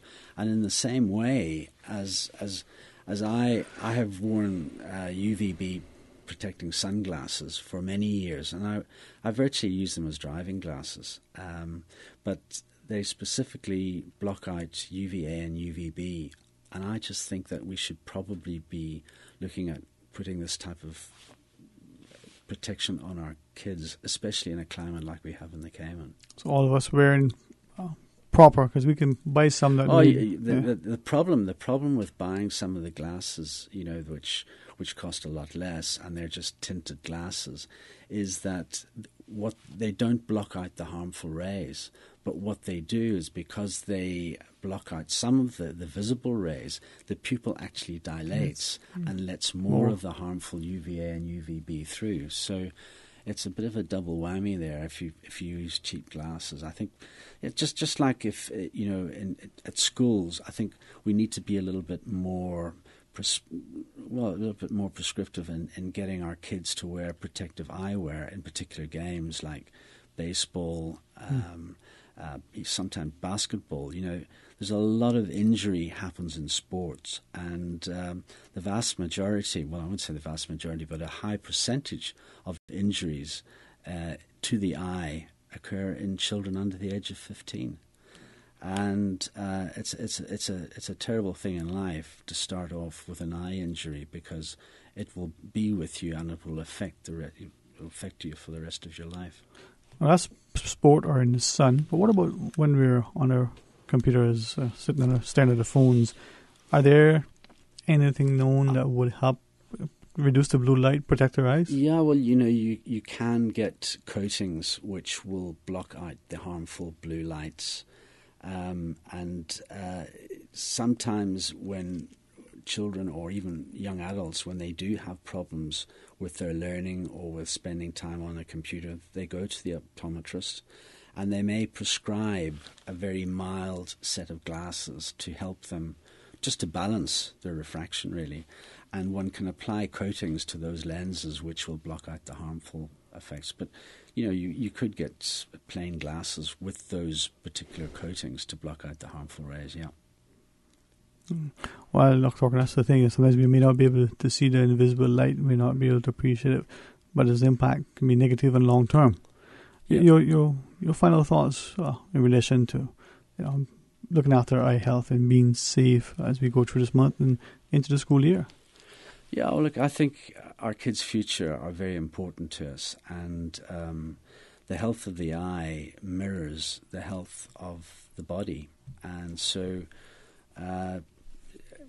good eye health is basically based on a healthy person, on a healthy attitude, healthy diet, good nutrition, and basically recognizing if there are any risk factors such as family history, or if there's underlying conditions such as diabetes, which can have significant impact on not only the child's health but on their visual capabilities as they grow older. So it's a question of really monitoring and trying to be proactive rather than reactive to these conditions. And then eye protection in situations where they're needed to prevent eye injuries, such as, if the child is going to cut the grass, make sure that they have decent eyewear on. If they have certain sports like racquetball or something like that, there's nothing worse than having a squash ball in the eye. I've seen it. If they go to games, I don't know if they have any of these paintball games on the island, but they're very, very popular in other parts of the world, and those eye injuries can be horrific. So it's really not so much common sense, but it's just being aware and where possible to try and prevent these things that can happen. Thank you very much. And hopefully, as we look at our overall health, we don't dismiss the importance of our eyes, and we want to be able to function 100% always, huh? Sure, it's an absolute pleasure. Thank you very much. Thank you so much, Dr. Richard Corky. Hey, stay tuned. When we come back, we'll have some more talk today. Super Jam Showdown. Gospel music has gone too far. Positive Monday. Population Tuesday. Latino Heat Wednesday to Thursday. Back the hands of time. Supersonic. Day Friday Brack Party Block Top 10 Count to Female Friday. Radio Cayman Super Jam Showdown. Weekdays 3 to 6. Brought to you by Leap Diversify. At Leap Diversify, they are dedicated to your educational pursuits. Visit www.leapdiversify.com. Leap Diversify. They don't succeed unless you succeed. 89.9 Radio Cayman helps you to weather the storm during this hurricane season. One of the most crucial elements of hurricane preparedness is storm awareness. During the season, it is of utmost importance to pay attention to the latest local weather forecast, as hurricanes do not suddenly form or strike. There are various methods of advanced notification.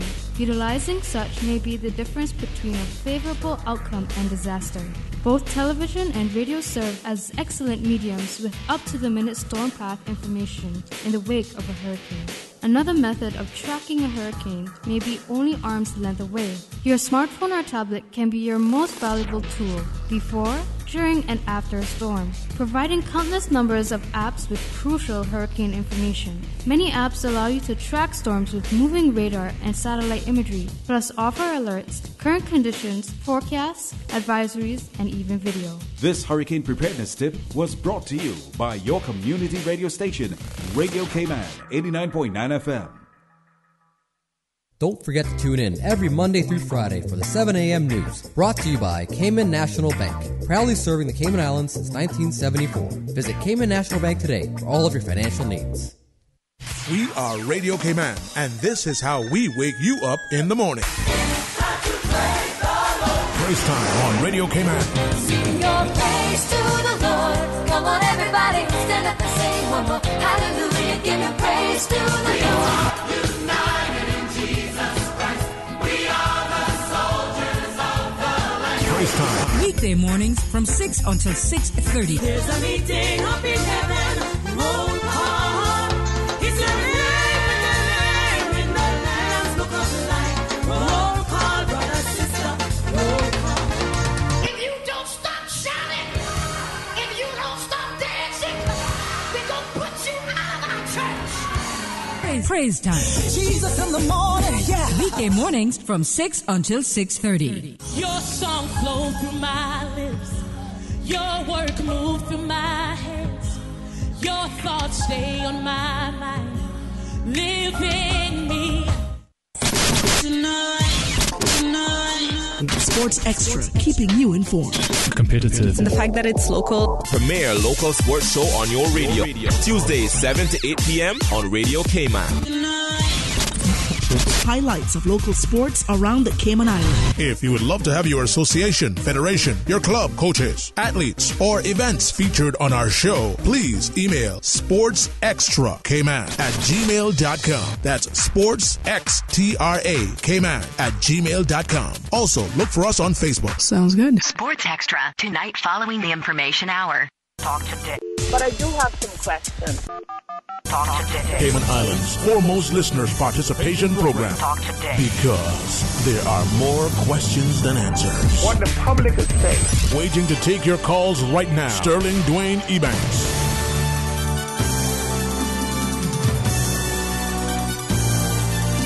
Good afternoon. Welcome back to Talk Today, and let's have some open line, with the good company of Mario Rankin, so we can get engaged with different aspects of our community, perhaps not engender a dialogue only, but maybe encourage our people to start to think and to talk and to be constructive and proactive and productive. And Mario, it is only Tuesday, but like any other day, ending the way, if you subscribe to the English language as your, first sort of speech, that, hey, it's important for us to be able to, encourage people and inspire them, but also ask them to challenge their thought process. Sometimes look at the status quo and think, what, could it be better? Yeah, no, I totally agree. And I want to say good afternoon to the listening public that always listen to Radio Cayman religiously. Well, it's I got asked earlier, I had a rather interesting morning prior to the program. Mm-hmm. I find summers to be at that time where for some people, they consciously travel, unwind, relax. Others is only when they sort of gear up. But for the students in transition, I always look at it with mixed emotions in a sense. And they're a group of students. They're not connected to me in any way other than I just know of them or interacted with them before. So they're not family. But they're going into university in this setting. And to have them leave Cayman, lots of expectations, a sense of, I've graduated high school now, this is another chapter. But when you get close enough to them, you realize that there's fear as much as there is exhilaration. And what can we do as a community? And I don't find that we are encouraging enough of our people to learn and to excel. And that's why I like with you, man. You are continually reading and learning and researching and challenging and questioning and commenting. And I think that's inspiring. Well, I thank you for those comments. And I think that a lot of it got to do with, I think most of the communities that we have now, they're not involved with each other. And I know that I had the privilege of being involved with a community group, which did various projects within the community in order to help one another. And I think that we've moved away and we shifted from that type of community activity. And I think that goes a long way on creating awareness of certain things in the community, certain individuals' issues, the community at large, what needs to be done. And a lot of times, once you have those independent groups that form within the community, identify the issues, whether it be a leaking roof or a child that don't have somewhere to go and participate in some after-school activity. These groups normally used to be formed and meet on a weekly basis and have weekly activities. And then once you get that level of exposure and awareness in your community, and you're not 100% relying on the government for coming in and having to get it done, you put together activities and groups and fundraisers and you do it together. And then when you get older and you get wiser, you have very little reservation with expressing some of your sentiments when it comes to your experience and what you've seen and the things that you have helped accomplish and you've helped along the way. And then you can be a lot more confident in being vocal publicly. Outside of victimization, that's always one of the major drivers into suppressing people. But again, we need to get back to more community-minded projects and initiations where, we don't have to look for our MLA for every single thing. Not to the government, as you said. And those initiatives have to be things that we drive as a community. I want to ask the public to share their thoughts with us. 949-8037 or toll free at 1-800-534-8255. I'll pick up the WhatsApp in a minute, but that's 925-3261. I don't believe, no pun intended, I'll be speaking at a school. So one of the students getting ready to face her last year, and she's thinking, okay, well, grad school after. And there are two things that I believe that is of concern. One is, wow, this is going to cost more money. Can my family afford this? Will I get the funding to continue the studies and so on? And then secondly, she asked the question because of a comment of a prospective employer. Now, she didn't realize at the point that I had sort of gotten wind of some of the things. Whether it was deliberate or rather insensitive of the employer to have made a comment. Oh, well, this further education, at this stage, what's the value of it? You're not going to really earn that much more with that. Later on you can get your professional designation and the like. But I'm thinking, when you're in study mode, so you finish your bachelor's, you do your master's, you sit your professional exams, as you continue, if you can, maybe there's no family commitment, there's no significant job commitment, it may be easier to get that initial study under your belt. And yet here is this person, being, my words, discouraged, whether deliberate or just very insensitive on the part of this, prospective employer. And I have to wonder. Well, I certainly can't speak for the employer. No. Right? I could pretend to be the individual who was receiving that negativity. But one of the things that we have to really pay attention to, right, is that when we look at the current environment and landscape that we have, we've seen systematically and consistently where we have individuals who go off to get tertiary education, comes back with their bachelor's and master's in whatever area and field that they chose. And we see where they're being marginalized and it's been, it's been a real struggle for them to get into the workforce and be productive and be a part of that environment. So I think that while we're educating our people and while we're encouraging education, nobody should discourage that on any level, regardless, right? Because even if that employer took it from a monetary standpoint and said, oh, well, the value of what you're going to do, blah, blah, blah, you still can't put a value on knowledge and education and priceless. And those are the things that help us make good decisions moving forward. So there's an value. I mean, there's no price you can put on knowledge, right?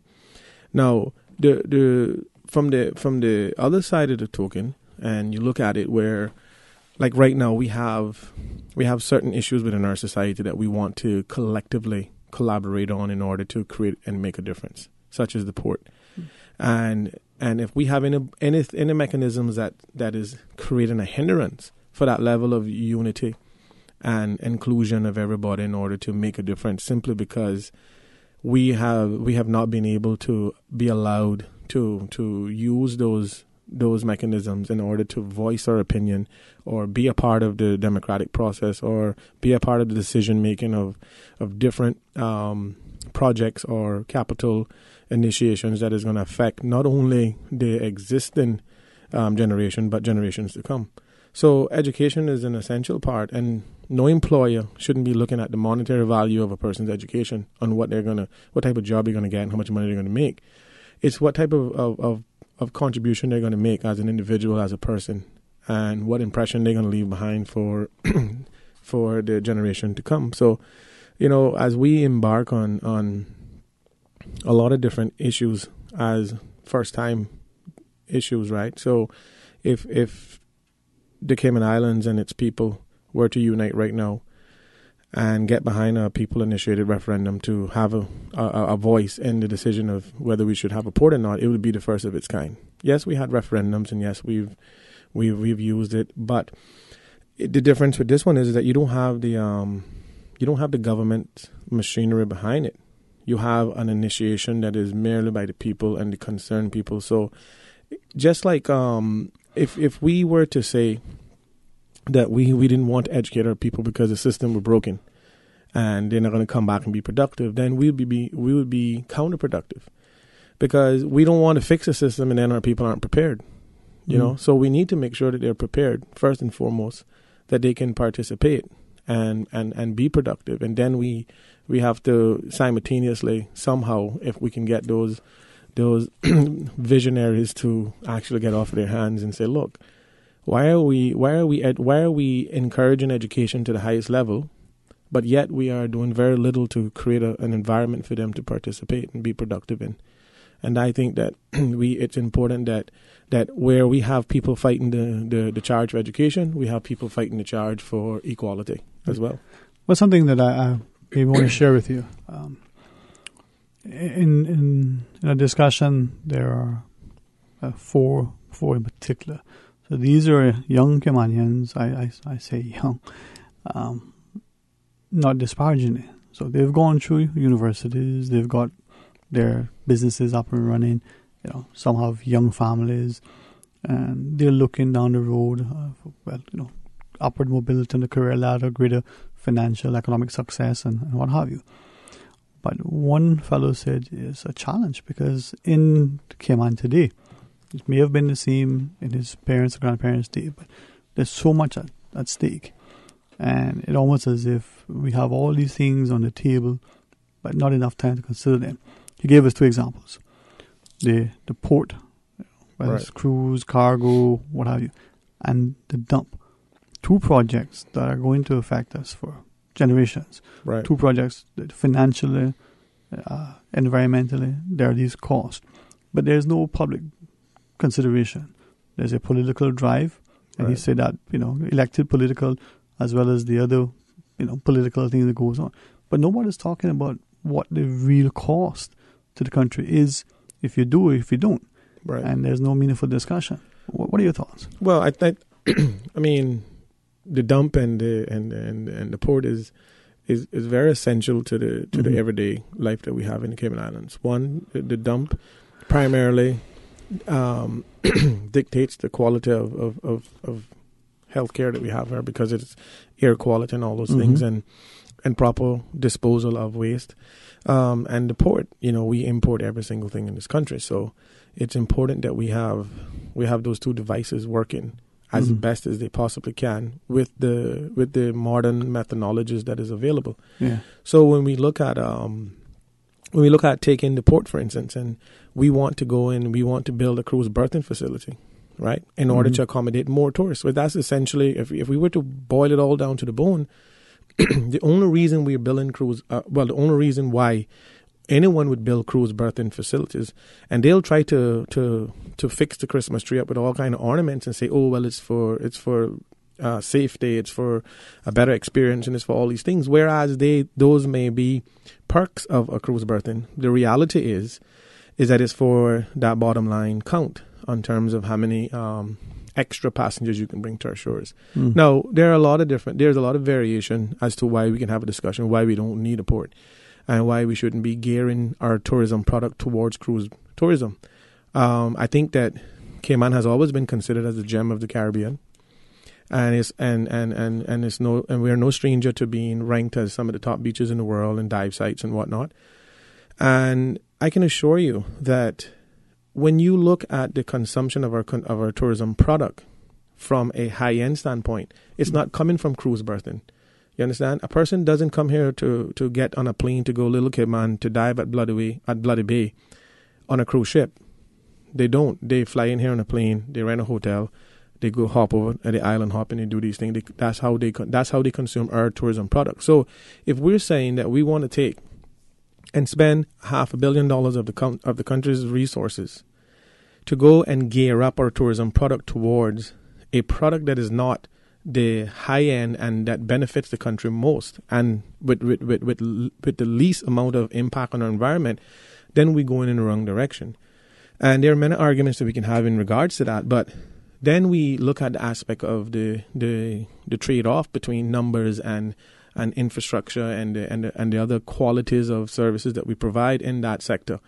So if we're struggling right now to accommodate the tourists that we do have coming in by way of cruise ship, how is it that we're gonna reasonably have a discussion at any forum, at any platform, in any town hall, and in a meeting that says, well, we want to dump an additional 600,000 people on the exact same infrastructure and expect it to get any better? So we have, and we all know that the environment is a whole monster in itself. You understand? So the reality is that until we are able to educate all sectors of the society on the importance of capital projects that will have grave impacts on our society and our and future generations in order to maintain a high number of cruise passengers to come in here so we can collect an extra couple dollars. Because think about this, Sterling, and I just want to put this out there. I'm not an accountant, but if we increase our numbers by 600,000 at an average of $15 a head, we're going to collect a couple $2 million extra, right? Now, if we got to exceed what we are collecting extra to upgrade infrastructure and build all this infrastructure to accommodate, then we're actually not accomplishing anything. And spending more to get less. And then what we do is when our stayover tourism come in, and they witnessed the product has been, our tourism product has been diminished to an average of a $10 spend per day, they're not going to want to come here anymore. There's certain examples within the Caribbean right now in Santo Domingo where they have hotels on the beach that are closed down because they geared all of their tourism products towards cruise tourism. So when they stayover tourism came and witnessed the circus fair that it was, they decided not. Their numbers declined, hotels closed. Now, you and I both know that if we go and agree to, let's say, put the port hypothetically, and we got 2 million people coming here every year, and infrastructure hasn't changed because I don't see any major infrastructure changing in Georgetown in order to accommodate. I think that there's going to be a reintroduction of China Harbor coming back here with the same old deal that the last government had, that everybody marched against, on building piers and ports everywhere in order to accommodate. But the reality is, Sterling, is that from an environmental standpoint, from an infrastructure standpoint, and from a financial endpoint, this doesn't make sense. Because if we're going to spend all the money we make getting out of trouble, then it doesn't make any sense. So it's important that we drive home the importance of a people-initiated referendum, because this is no one group or no one person. This has to be a collective collaborated effort throughout all of society on all spectrums. This referendum and this petition has to speak to everybody. Everybody has to contribute, whether you are for or against. I think you should sign up on this petition, because then we'll have a opportunity to make a decision whether we build it or not, because there is a possibility that the government's machinery, campaign-wise, may win the referendum, may win the vote. Who knows?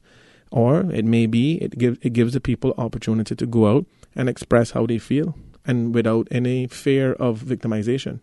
And I want to make it very clear that if once we initiate this petition and once it's up and running, that everybody could sign it that is a registered voter.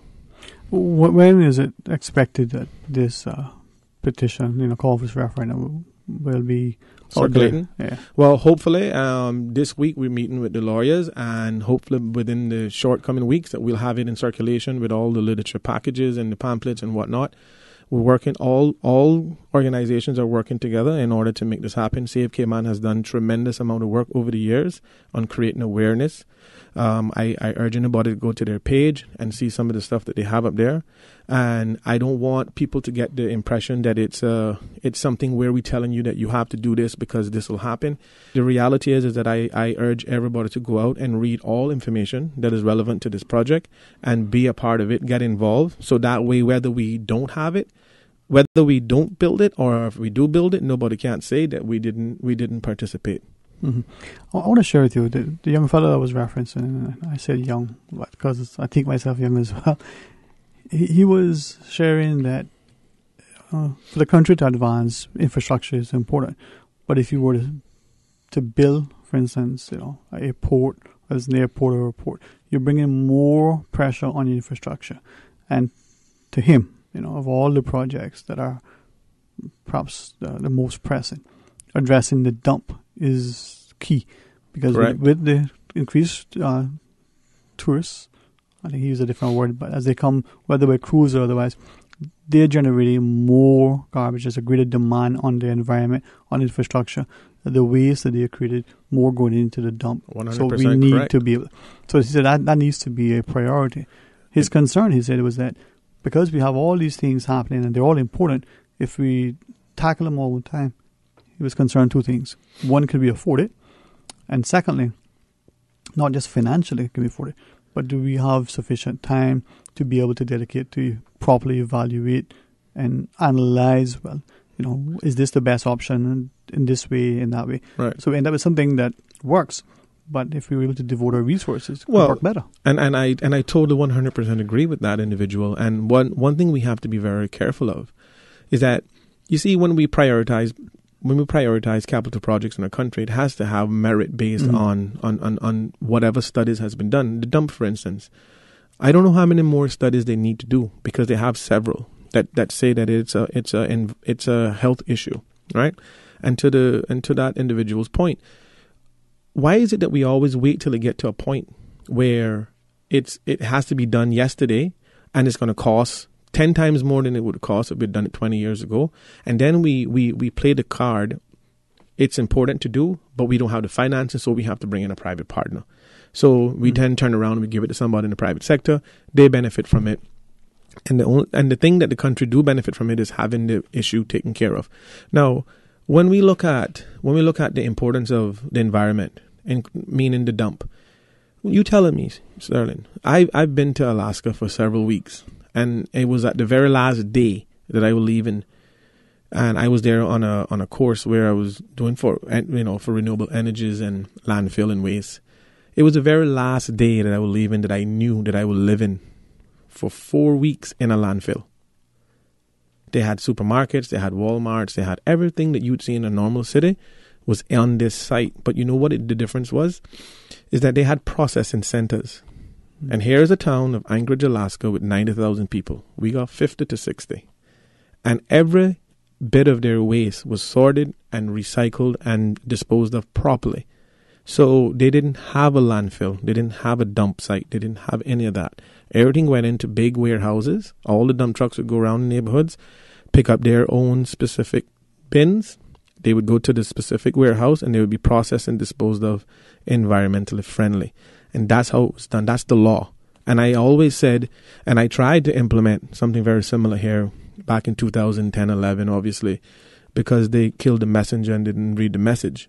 But the reality is that we need to stop acting like the dump is the biggest plague without merit. It is the biggest health plague, but it has a lot of merit in terms of beneficial gains that you can get. There are many things that we can do environmentally that we can benefit from the government itself once they put the proper plan and methodology and team in place. I'm not saying that they shouldn't partner with a private partner, but for a very limited time. You work out a deal where you say, okay, we're going to do a short-term agreement where your ROI is accomplished after a certain amount of years, then it's handed back over to the government. By that time, the government would have been properly trained and capable of handling the situation. But we don't see these things because everything is a political football. Everything is initiated and moved forward because it has political mileage or it don't have political mileage. And that's the type of politics that we need to move away from, because they're not a vast number of us, right? And we're not increasing our numbers by way of Caymanians fast enough in order to maintain control. We are already the minority in our country. That is no myth. You go to any public establishment in this country, I don't care where you are. You can be Eastern Avenue or you could be West Bay Road, and you walk into any business and you walk in there and you are in the minority in any of those establishments, and that's a fact. So we need to be very, very careful in what we do with our major components of our society, such as the port, the dump, the airport, utility, water, and these things. We have to be very instrumental. Of national security. That's right. We need to be very instrumental in how we maintain control. We can't give our port the only remember, we ship everything in sterling. Now we go and turn that over to a private entity for 40 years because we didn't have enough money to build a port that we know we don't have enough money to build. How is that going to reflect on the best interest of the people of this country? Question that we could maybe ask our listeners to join us after the news break. Hey, Mario Rankin sits with us, 949-8037. Please stay tuned for Talk Today. Satisfaction is guaranteed 24 hours a day, whether it's music or information. From Grand Cayman to Cayman Brac to Little Cayman, we've got you covered. You ever hear a thing like that? Radio Cayman in the Cayman Islands. Radio Cayman. Radio Cayman's newsroom. These are the biggest stories right now.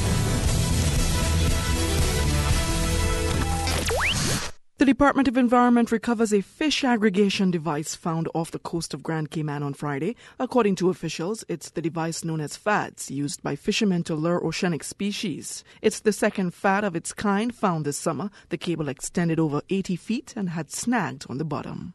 Good afternoon, I'm Dion Anglin with your headlines and news elsewhere. U.S. President Donald Trump's former lawyer, Michael Cohen, has entered into a plea deal with U.S. federal prosecutors in New York. Investigators are examining whether Mr. Cohen committed bank or tax fraud or violated campaign finance laws. He had previously admitted to arranging hush money for a woman who claimed she had an affair with Mr. Trump, which could be a violation. A 95-year-old former Nazi collaborator who served in the notorious SS as a labor camp guard in World War II has arrived in Germany after a long deportation battle in the U.S. Jackie Pauli has been stateless since a federal judge revoked his U.S. citizenship in 2003. For years, Germany refused to accept him as he never had German nationality. And scientists say they have definitive evidence for water and ice on the surface of the moon. The ice deposits are found at both the North and South Poles and are likely to be ancient in origin. The result comes from an instrument on the India's Chandrayaan-1 spacecraft, which explored the moon between 2008 and 2009. That's a wrap of your headlines. I'm Dion Anglin. Radio Cayman, the voice of the Cayman Islands. What's happening in your community? News and information, music and more. You can find us. www.radiocayman.gov.ky. Like us on Facebook and follow us on Twitter. Radio Cayman is your choice, your voice for today's biggest news. Radio Cayman.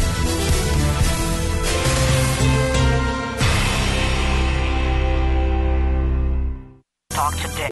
But I do have some questions.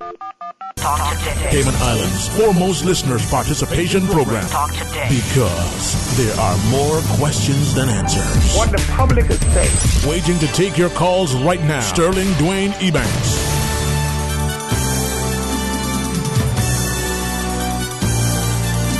Hey, good afternoon. Welcome back to Talk Today. 949-8037 or toll free 1-800-534-8255. In the studio, Mr. Mario Rankin joins us as we have just a conversation. While during the break, we're talking about the whole idea of the referendum and the like, and the potential impact. You were sharing some other things, so right. Grateful for your insight.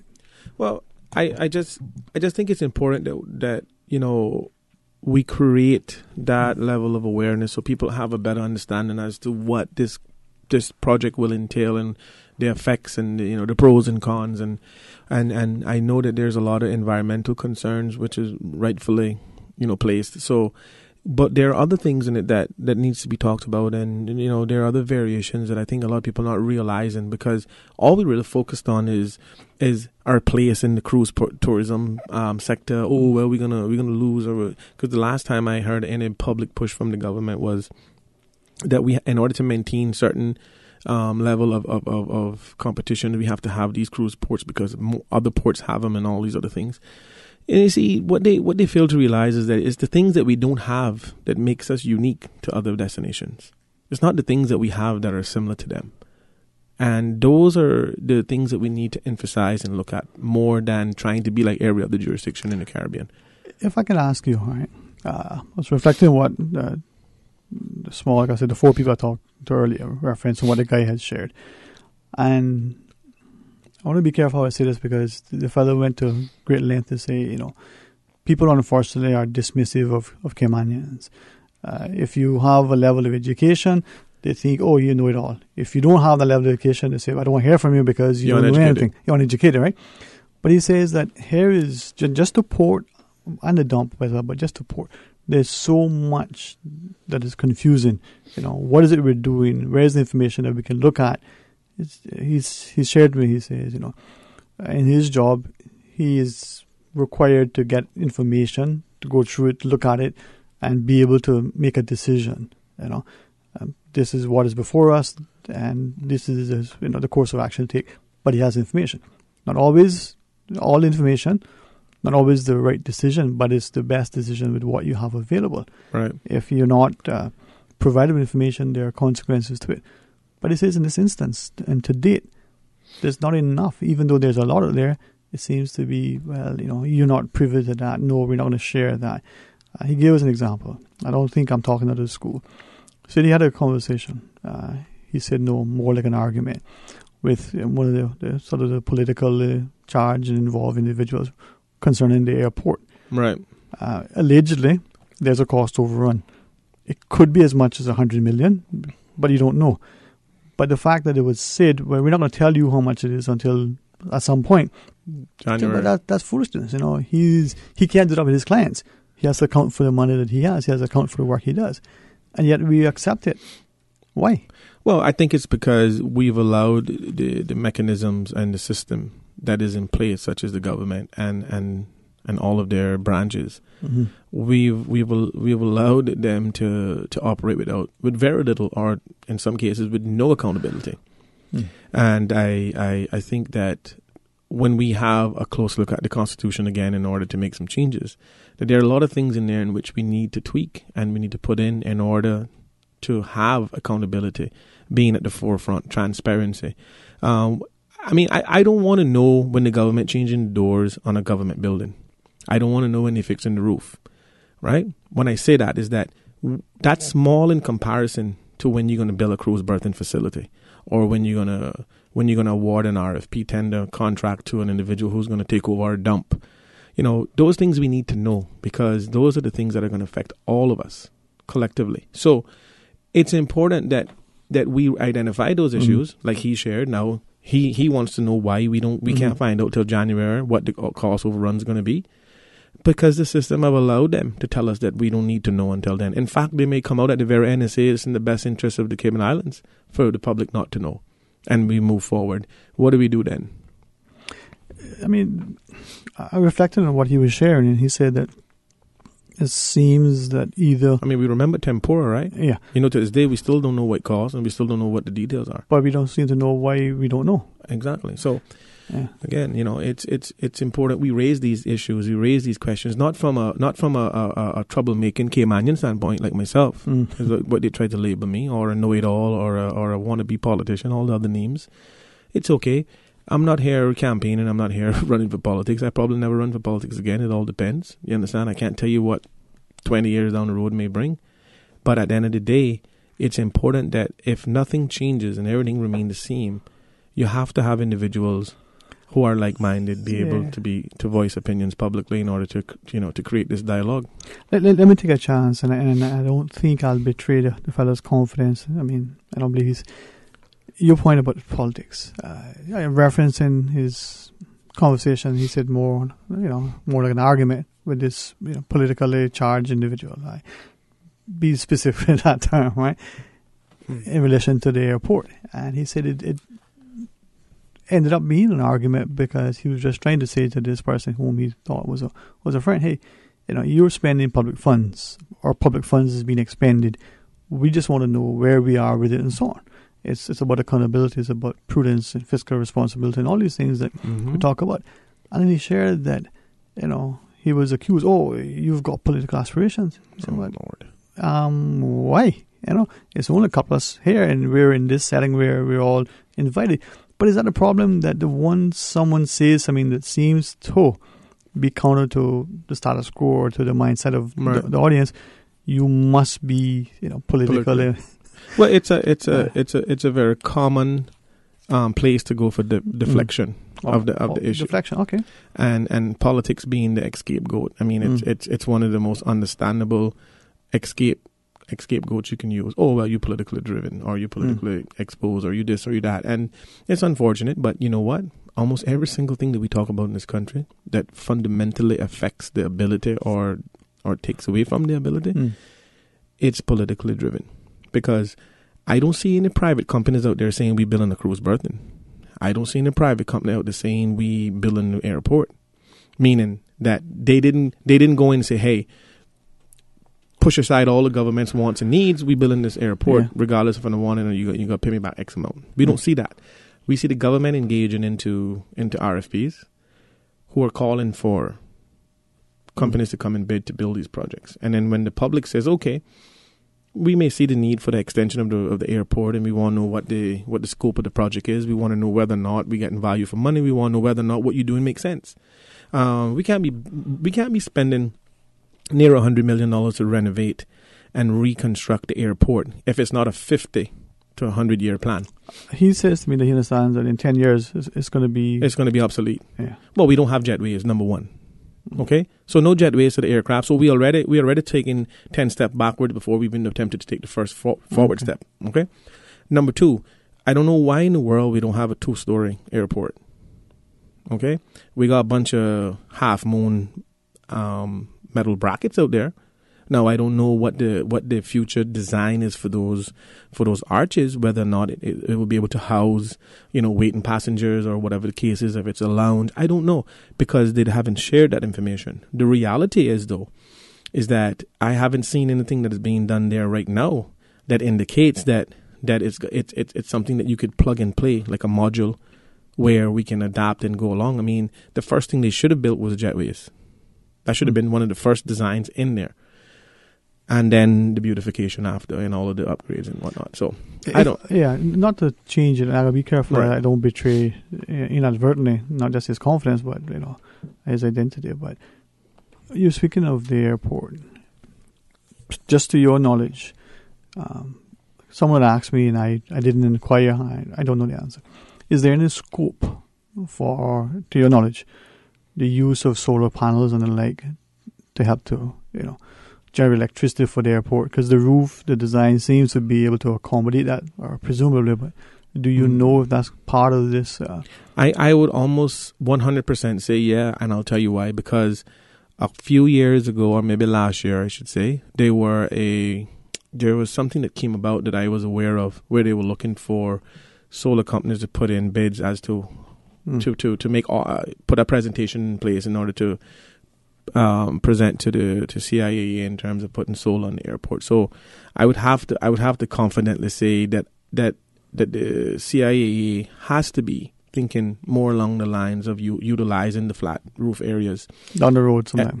To put in solar panels. I think that it would be very wise for them to put in the electrical conduits and the necessary infrastructure from a design standpoint now. So when they do have the funding or whatever the reason why they're not doing it now, that they could just put it in. So I can't imagine that in 2018 we'll be renovating a building without the mindset of alternative energies going forward. That would not be productive in any way. But to the best knowledge. But I would give them the benefit of the doubt to say that I think that and because they haven't announced it, don't mean that they're not doing it. And it wouldn't be fair to anybody to say that they're not doing it definitively, because we don't know. Right. I would lean more towards saying that they are doing it, because there's been a lot of push for alternatives. I just hope that what they're doing and what magnitude they're doing it, they don't reflect on our light bill, like the 5 kilowatts that they're doing in Bartontown right now. Okay. Because you always contended that only shifts the cost from A to B. That's all it does. It doesn't change anything. So we're still paying it. Cheaper for the person who put it in, but it's costly for the rest of us. Well, think about this. Think about this scenario, and I don't want to change the subject. No. But think about this scenario. For every single solar panel that is put on every single house in Cayman that is allowed by CUC, by whatever statute that they have, okay, that gap that those solars create is going to go into that new renewable energy surcharge you see on your bill right now. So I don't know how that could be helping the general public. Right. But anyway, well, we talk about the report some more as you wish. Yeah, we'll come back. Definitely. One final break, 949-8037, or you can call and share with us. Stay tuned for Talk Today. As parents and a community, it is our desire to have happy children who are able to cope with all of life's challenges. However, despite our loving support, sometimes our children suffer in silence and put on a brave face. Do you suspect that your child is experiencing problems, secretly struggling to cope, and is overwhelmed? If there is a possibility that they are anxious, experiencing troubling thoughts, and are suffering in silence, it is important to seek professional help. The Ministry of Community Affairs, in partnership with the Alex Panton Foundation, is hosting 5 community presentations on self-harm prevention this month and in September. These free talks cover how to spot the warning signs and who to turn to for expert advice. A question and answer will follow each talk. To get more information on the dates and venues of these presentations, please call 244-2426 or visit the Cayman Islands government website today. The following is a public service announcement. The Council of the Justices of the Peace Association is pleased to advise the public that general document signing services will be provided 3 days a week in the front lobby of the Government Administration Building. On Mondays, Wednesdays, and Fridays, between the hours of 9 a.m. and 12 noon, the following services will be provided by volunteer justices: witnessing a signature on an authentic document, certifying a document as a true copy of the original once the original has been provided, witnessing a signature and completing the portion on a Cayman Islands or British passport application, including acknowledging that the photo provided is a true likeness. Please note, a JP must have known the passport applicant for no less than 2 years before signing the application. Identification cards must be presented, and persons seeking the services of the justices must ensure that proper attire is worn when visiting the Government Administration Building. Radio Cayman, maintaining the innovation. On a daily basis, making it easy to connect with you, our listeners. Add us to WhatsApp today, 925-3261. That's 925-3261. Radio Cayman. Send a text or voice note. Can I send a request, please? You don't really have to ask us. Just send a request. This is a shout out to my ex. Radio Cayman, the voice of the Cayman Islands. Radio Cayman, maintaining the innovation. Talk today. But I do have some questions. Talk today. Cayman Islands' foremost listeners participation program. Talk today. Because there are more questions than answers. What the public is saying. Waiting to take your calls right now. Sterling Dwayne Ebanks.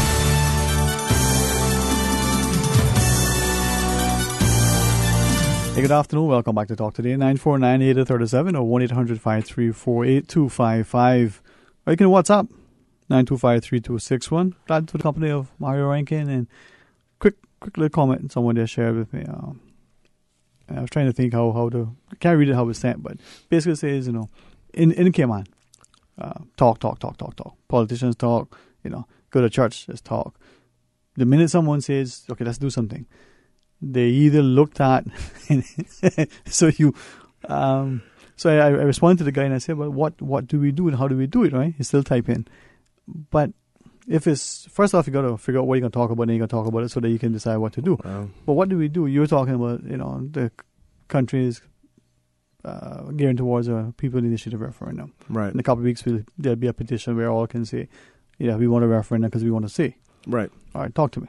Well, I think it's important that we highlight that the referendum is not a referendum where it's against anything. It's a referendum where we have an opportunity to participate for something. Mm-hmm. And that is the decision whether or not the country needs a cruise berthing facility. And I think that will happen after we get we meet the required number of registered voters to sign the petition. I have all confidence that we will. I said, and when we get to that point, then it'll be up to all of the necessary groups who are pushing in order to have this say, to be able to go out there in their own capacity and push the message through and educate the individuals who have signed up to this and let them understand that, it's important that a decision that will be impactful for generations to come, we the people have to have a say in it. And it's not always necessary that are duly elected, and I say that with a very big grain of salt, has the necessary information needed in order to make the best decision moving forward. Mm-hmm. Because we're all human and we're all subjected to error and mistakes. So I want to share with you, if I may, we probably all recognize that there are many people who visit Cayman. They're long-term, visitors who come stay for weeks, months at a time. They're frequent visitors. They return year after year. And there's one family, one individual in particular in the family who I've known for a long, long time. Right. And he shared that, unfortunately, not much is being had with respect to how they view things. He said that there was a time long ago where, he knew the politicians. He interacted with them because the community was different. Not so much now. But he asked the question, are we mindful that when we start to talk of some of these bigger issues, that we're becoming like what he sees in his own home state in the U.S., where you have a particular interest group, huge advertising budget, campaigning for a particular cause. They're trying to sway the public opinion. Okay, the voter turnout on those initiatives, like propositions, whatever they're called, where he's at, relatively low compared to what we have here traditionally. But there's this group saying, yes, vote for this or no, vote for this. So they're campaigning for or against it. He's been looking at the port issue and expressed concern to me a couple of times that potential is where we can. He said that he had a couple of conversations with people and he put them in two categories. Those that are for it because of the potential economic gain to them directly, their businesses, or those who are opposed either because they will lose economically. They may not get some of the things. So if the port comes in, how would it affect them? And then there's this periphery of potential environmentalists. Well, I think he's talking to the wrong people. Okay. And when I say the wrong people, meaning he's not talking to the wider scope of people. Okay. And it's probably because of where he stayed from a demographic standpoint when he comes to Cayman and the places that he frequent. Mm-hmm. But if he go to Eastern Avenue and he go down into the real neighborhoods where the real issues are, he'd probably have a whole different category. Now, I suspect you're right. And I'm not here to criticize anything anybody says. I'm here to just merely shed some balance to what people's perspective is. And foreigners and visitors and long-term visitors alike who had involvement with politicians back in the day, that has its good and bad as well. Mm-hmm. Right? So what I believe is that, and he's right when he said that there's a couple categories of individuals based on their own personal, gains and stuff from it, or lack thereof. But the reality is that if we have a people's initiated pamphlet that explains all aspects of the port, the pros and the cons. Yes, the government will increase revenues with X amount of additional heads per cruise ship, okay? But is that something that is guaranteed? No. Because Bill and Cruise berthing facility doesn't guarantee that the ship is coming, okay? That just merely saying that you can accommodate a Genesis-sized ship and that we got 2 pairs available if you do decide to come.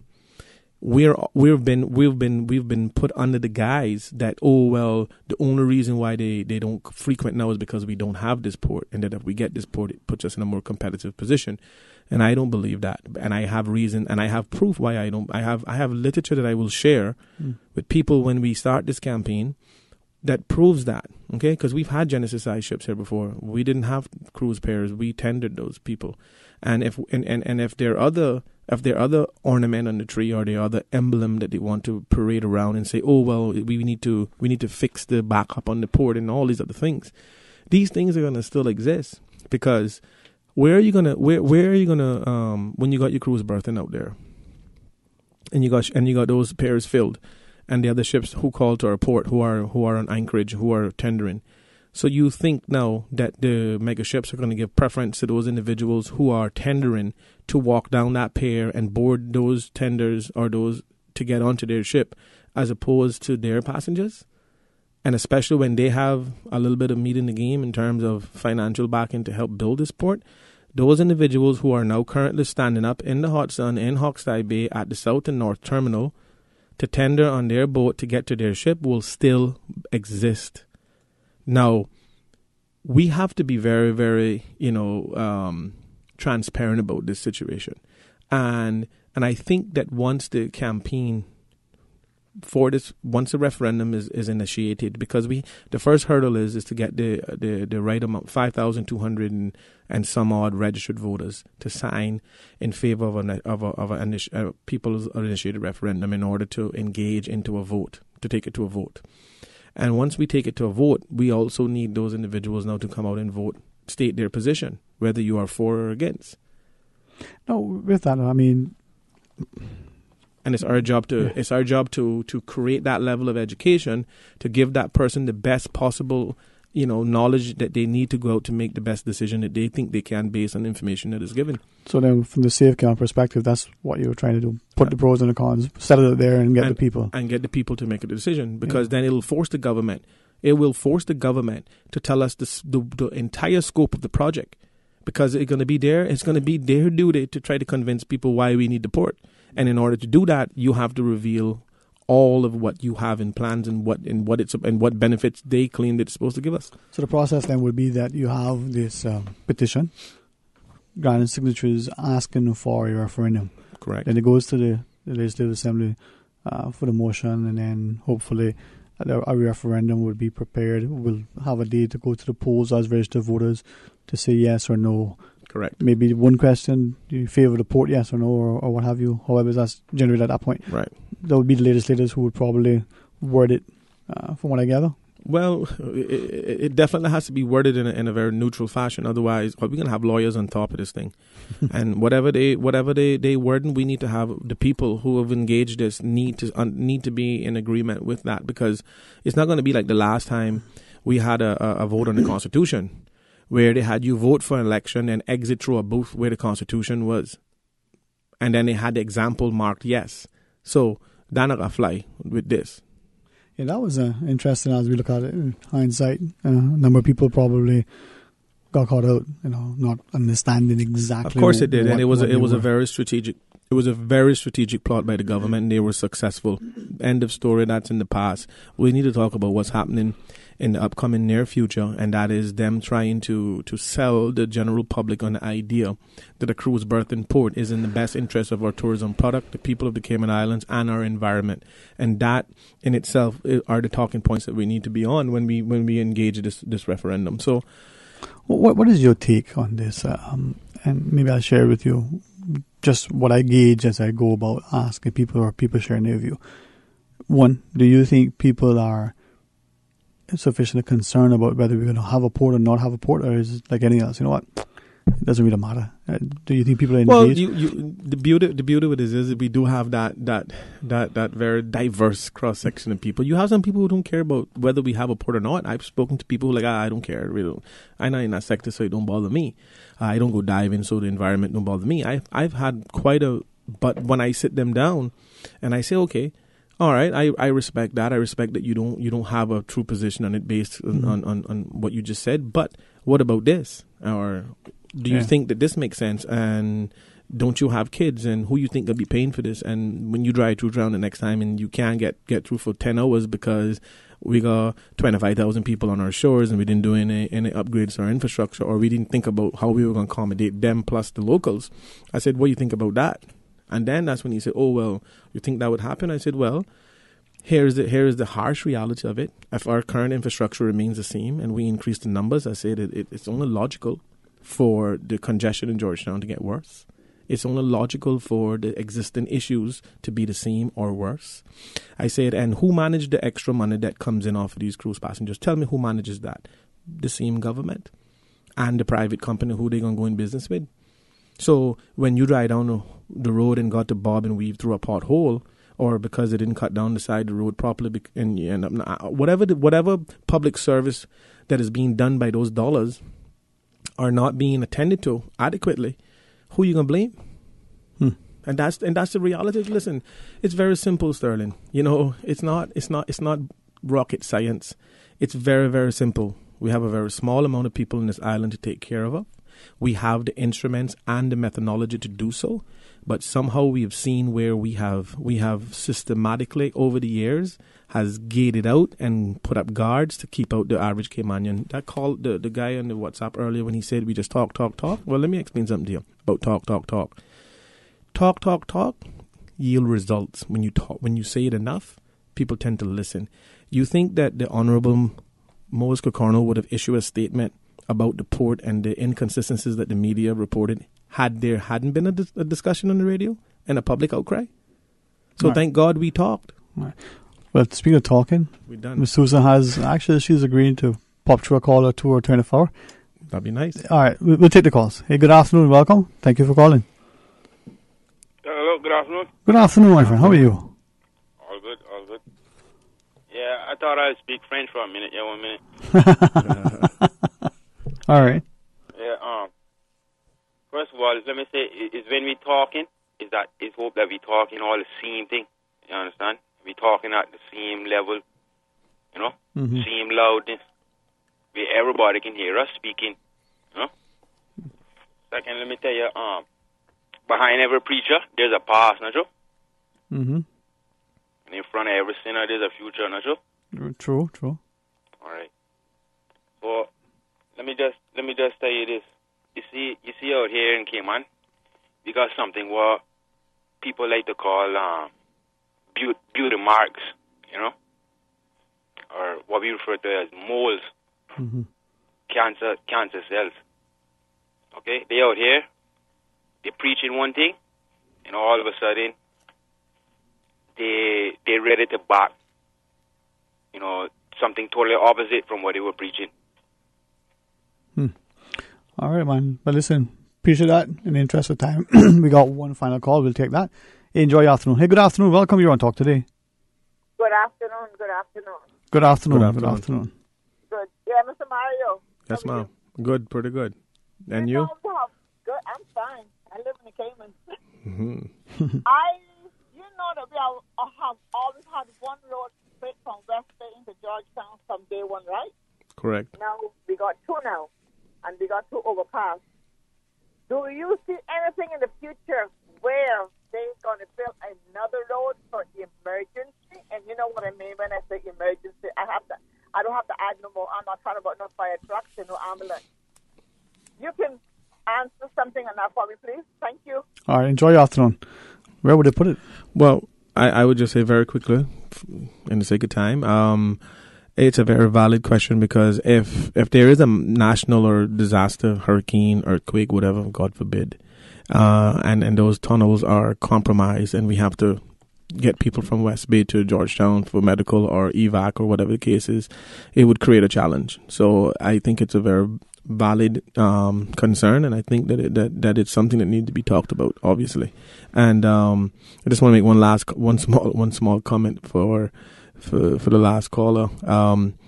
He absolutely right, because I haven't heard Austin Harris on this issue of the port since he been elected, but prior to, for 7 years, he had a lot to say about it. I just want to throw that out there.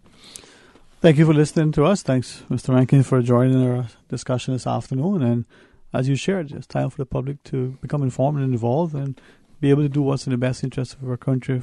Our parents and their sacrifice, they deserve no less. Our children and their future, demand that we do the best for them.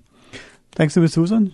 She's always able, smiling, looking, managing all the little keys and the pucks and the stuff over there and moving up and down. So thank you very much, Miss Susan.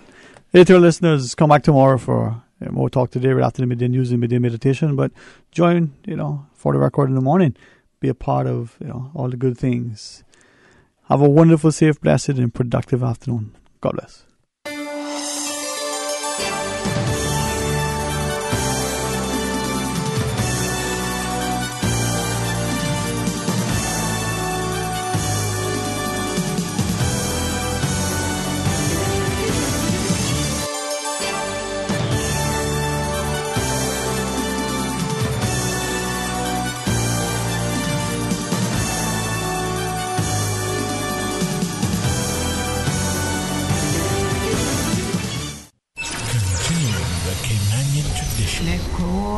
Keep my ground so clean. The heart and soul of the Cayman people.